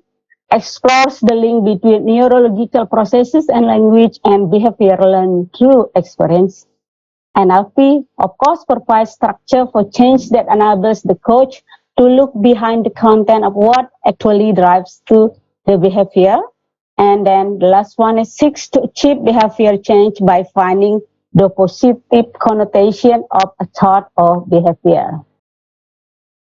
And then this one I share a little bit how we're using NLP in coaching, because we can use this everywhere. NLP is really helpful right now everywhere in all of the segments. So the first thing we need to do building rapport. Rapport is about how we make connection, how we building connection with one who we would like to coach. And then we getting information such as using the meta-modal question, which is like we present state and define desired state, paying particular attention to verbal and non-verbal responses. And the third one is we consider consequences of desired outcomes, impacts, potential issues, and positive. And then the fourth one, we assisting coachee to achieve desired outcome by using tools and technique to change internal representation and responses to stimuli. And the last one, how we see our future and describe how it feels having achieved outcome. So this is very interesting how we set up our future. What is meta model? Meta model is a set of questions designed to specify information, challenge and expand the limits to a person model of the world, draws on transformational grammar and general semantic, the idea that language is a translation of mental state into words, and that is in the translation there is an unconscious process of. So there is a deletion there, not everything we thought we said. Sometimes we have so many things we need to say, but we didn't say any. We didn't say it all. So distortion is assumptions and structural inaccuracy. And the last one is generalization, which is like a shift up towards absolute statement. How we use the meta model. The first one, we treat it as a tool for listening. We all know that listening is very powerful, because from listening, we know what's really happened inside and outside. What is said out loud is tip of an iceberg, and what lies underwater is a huge amount of thinking, believing, feeling, evaluating, and other. And determine if the situation and our relationship with the person is right by using the meta model, and get the permission to use it, and then listen for which category they use most. So coaching is about you getting also permission. Can I use this meta model to get permission? And ask questions to encourage the person to explore the thinking behind what they are saying, and then be very clear that your aim is not to get them to admit to being wrong and their thinking. Your aim is to get them thinking about their thinking. So sometimes when we coaching people that have a problem with mental health, is we said, oh, your thinking is wrong. We cannot say that. But what we need to say is why you have that kind of thinking. And then we digging the reason, and then we get some, reframing later. Why we develop a meta model skill? Because the first one is better understand people and what's behind their problem behaviors. The second one is identify our best to motivate colleagues and customers. The third one is communicate clearly and ambiguously. And the last one is coach people in finding their own solution to difficult situations. And now, related to this, our international symposium, I would like to take one sample about how NLP works for mental health. I would like to take a case study on anxiety. Anxiety, how we call kecemasan in Indonesia. It's a set of an emotion or some feeling of tension with negative thoughts or annoying worries. Some people can avoid this situation by maintaining coping. Anxiety is usually accompanied by physical symptoms such as sweating, trembling, dizziness, and fast heartbeat. And according to the World Health Organization, depression and anxiety are common mental disorder with highest prevalency. More than 200 million people worldwide, which is about 3.6%, suffer from the anxiety, while depression totals about 4.4%, and nearly half of them are from the Southeast Asia and West Pacific region. Anxiety is experienced by individuals subjectively and communicated interpersonal, which is anxiety is necessary to survive, but the level of severe anxiety is not in line with life. Anxiety can arise when individuals face new experiences such as entering school, starting a new job, or giving birth to a baby. So anxiety will be different from one person to the other person, and how we see, how we perceive our experiences also will influence our anxiety. Good communication using NLP can help reduce anxiety and can promote changes in people's behavior pattern. NLP has other influences such as realistic perception of self, self-esteem, emotional, and behavioral control. And then also from literature review,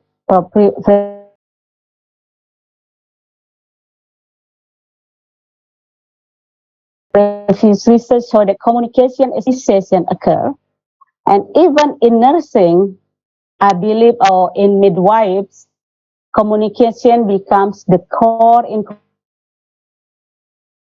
conveying a sense of empathy, and as an optimal form of care, there are several communication techniques that can support nurse to improve her quality. One, which is by using NLP.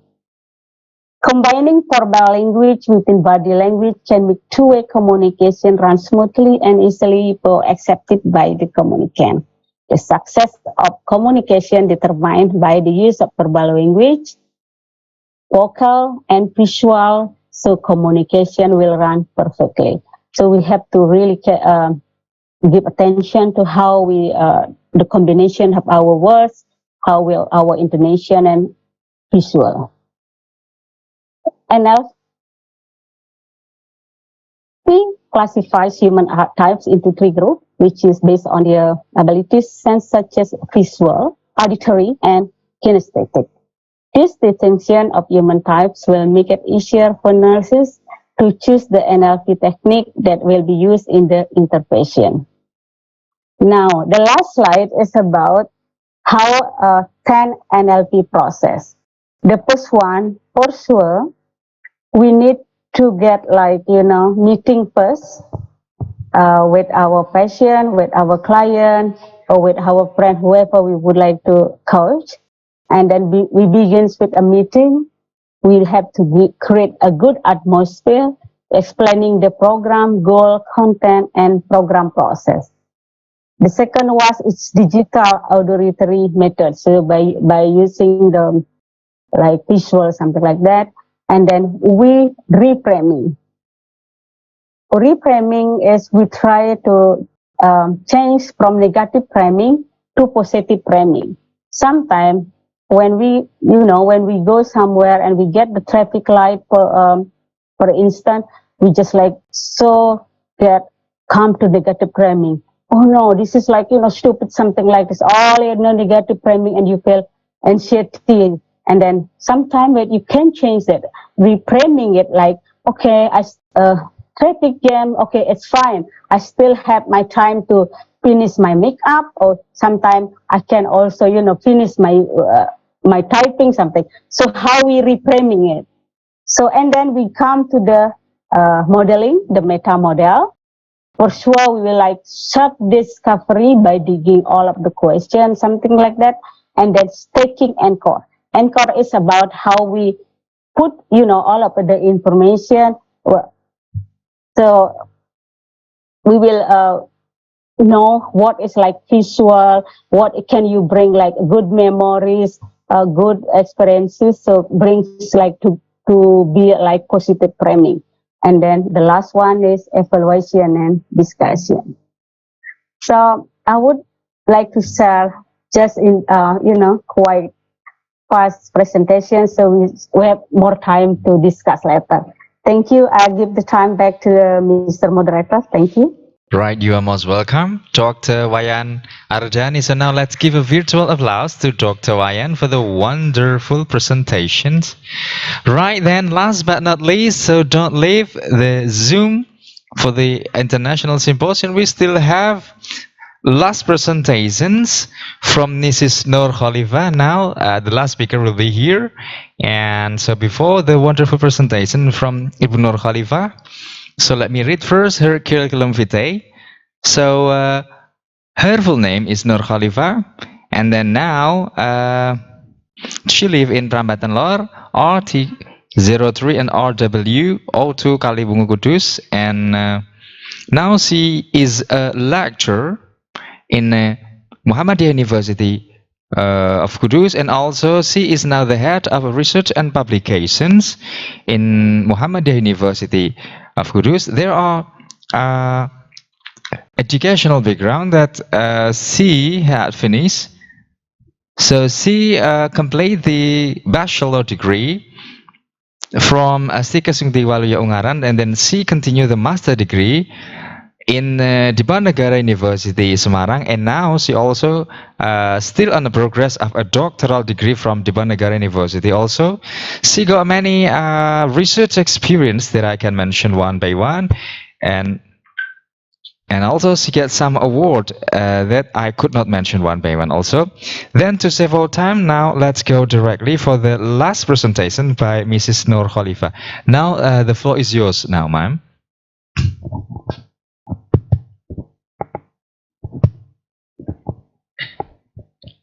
Okay. Okay, thank you, Mr. Safik.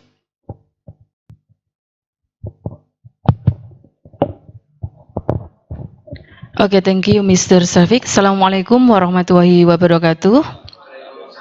Alhamdulillahirabbil alamin. It's my pleasure to be here as speaker today. I am the last presenter for this international symposium today. I will present my publication entitled The Influence of the Celery Juice Against Blood Pressure Reduction in Hypertension.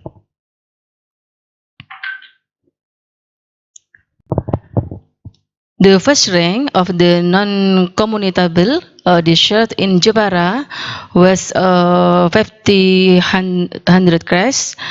The most cases are women and with men and women. In Kalinyamatan Health Center, this was an increase in the hypertension case from semester 1 until 2. Celery is plant that is easily found in the community. Celery contain a beginning which is very useful for preventing narrowing of the blood vessel and blood pressure. I am an method. The purpose of the study was to determine the effect of celery juice on the blood pressure reduction in hypertension patient. This research used quantitative method and with quasi-experiment approach. Data collection use random sampling techniques. This respondent of the study, 24 respondent, and the data collects in Maret for April 2021. Celery or Apium graveolens, medicine head used as a food and also in traditional medicine, in content aromatherapy subtainable in the root, stem and leaf. The healthing properties of the celery are due to the essential oil and flavonoid. This celery contain an essential oil. The essential oil helps anti-inflammatory and antibacterial action. Celery can lower blood pressure and regular heart function. Celery can to be slowed down and the treatment complication caused by diabetes mellitus because it influences the blood glucose level by stimulating the pancreas to insulin secretes. Way of consumption: add 1 cup or the 4 legs celery adds today.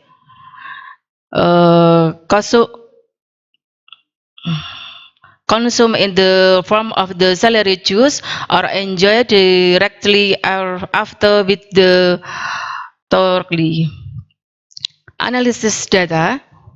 Data analysis use non-parametric tests to measure significant to group and that pattern with t-test. The result about average and distress in the systolic blood pressure of the diastole infantation group and the control group. Moreover, the value 0 or 000. Conclusion: with a value of the systole strong condensate, value R diastole moderate closeness, it can to be conclusion that there is a significant effect celery juice on the blood pressure reduction in the hypertension hypertension patient in Jepara. That's my presentation for my research to 2021. That's enough. All right then. So,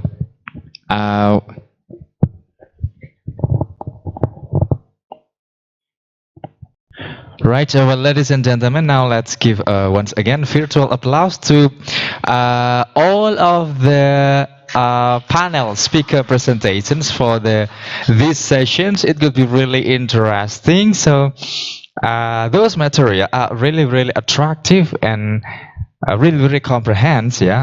To talk about the complementary therapy today. And now we still open the discussion sessions, panel discussions, and we would like once again to invite the dear participant who still joins for this international symposium, who wants to ask the questions to those speaker, whether to Dr. Emi or to Dr. Wayan or to Sis Noor Khalifa. So you can ask a question. So please just mention your name and then mention your question is addressed for. And then write down your name. And then your questions I will ask to the speaker. Okay, so do we have any questions for 3 presenter for this session?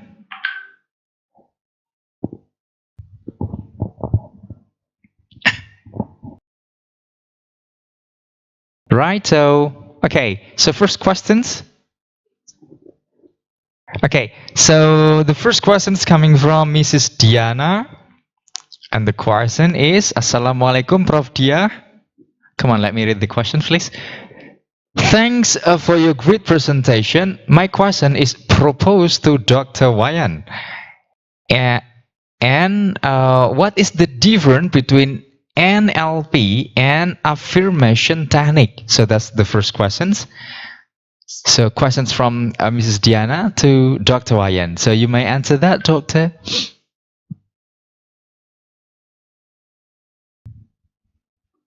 Okay, can you hear me?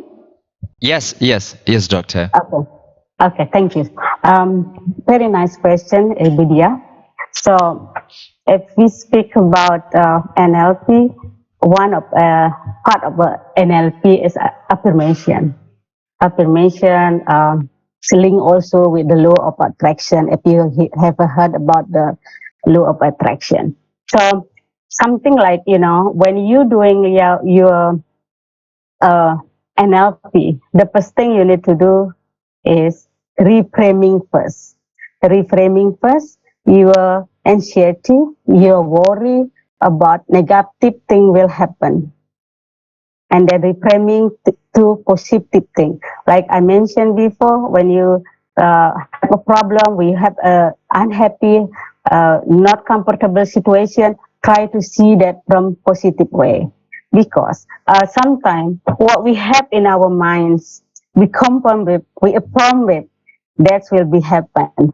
And also in our religion or religion also saying that will like a confirmation with what we have in our mind. So yes, affirmation is part of NLP, but before we go to the affirmation, what we need to do first is reframing from negative frame to be positive, which is one of them is by we doing like doing the anchor. We remember, we try to remember the positive way. Yes, we have sometimes negative happen in our life, but from the negative, something we can see also from the positive side, something like that.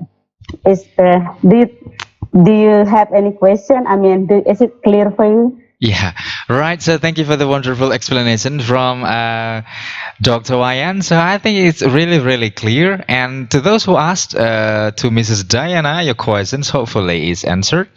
And I'd like to say that Mrs. Emi says sorry that she has another meeting. So maybe if you have any questions to Dr. Emi, so I might ask to Dr. Emi later. Because now she is joining another meeting with Universitas Yogyakarta. So you may have pardon and apologize to Dr. Emi.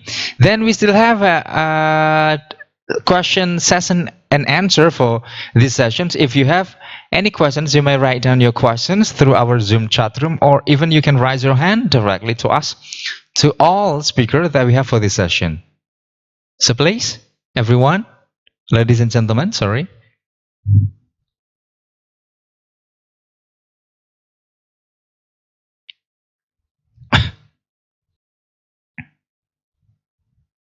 Okay, second questions from... Show the questions, please. Okay, so second questions from Mr. Jauhari. The question is... Great and interesting material from Mrs. Noor Khalifa. So today she shared a wonderful research presentations. Based on the results of the study, how much did the systolic and diastolic blood pressure decrease after consuming celery juice? And I could not see the next. What are the indicator or criteria of patients who may consume the celery juice? So that's the questions from Mr. Jauhari to Mrs. Noor Khalifa. So Mrs. Noor Khalifa, you may answer that question. Okay, thank you, Mr. Jauhari. And question, how much did the systolic and diastolic blood pressure decrease after customer celery juice? And sister, 140 and diastole 90. Indication kriteria pasien konsumsi celery juice adalah pasien in hipertensi diagnosis, gitu.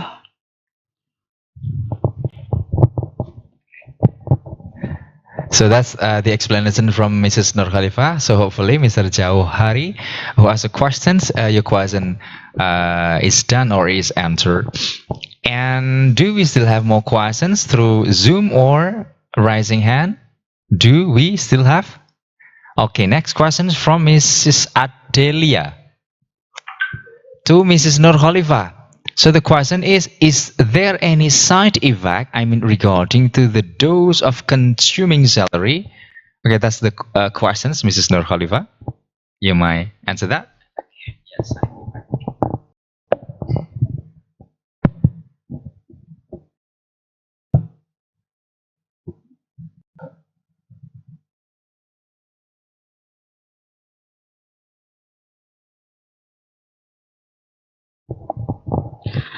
Okay, thank you. Such effect konsumsi celery juice as patient no hypertension, he's in anemia, and the patient diabetes mellitus insert the level stimulating the pancreas to insulin secretes.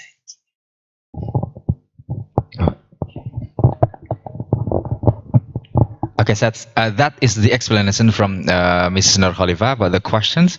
So to Mrs. Adelia, hopefully your question is overcome. Now we still have times to open 1 or 2 questions here to all panel speaker today, to Dr. Emi or to Dr. Wayan or to Mrs. Nurjasmi.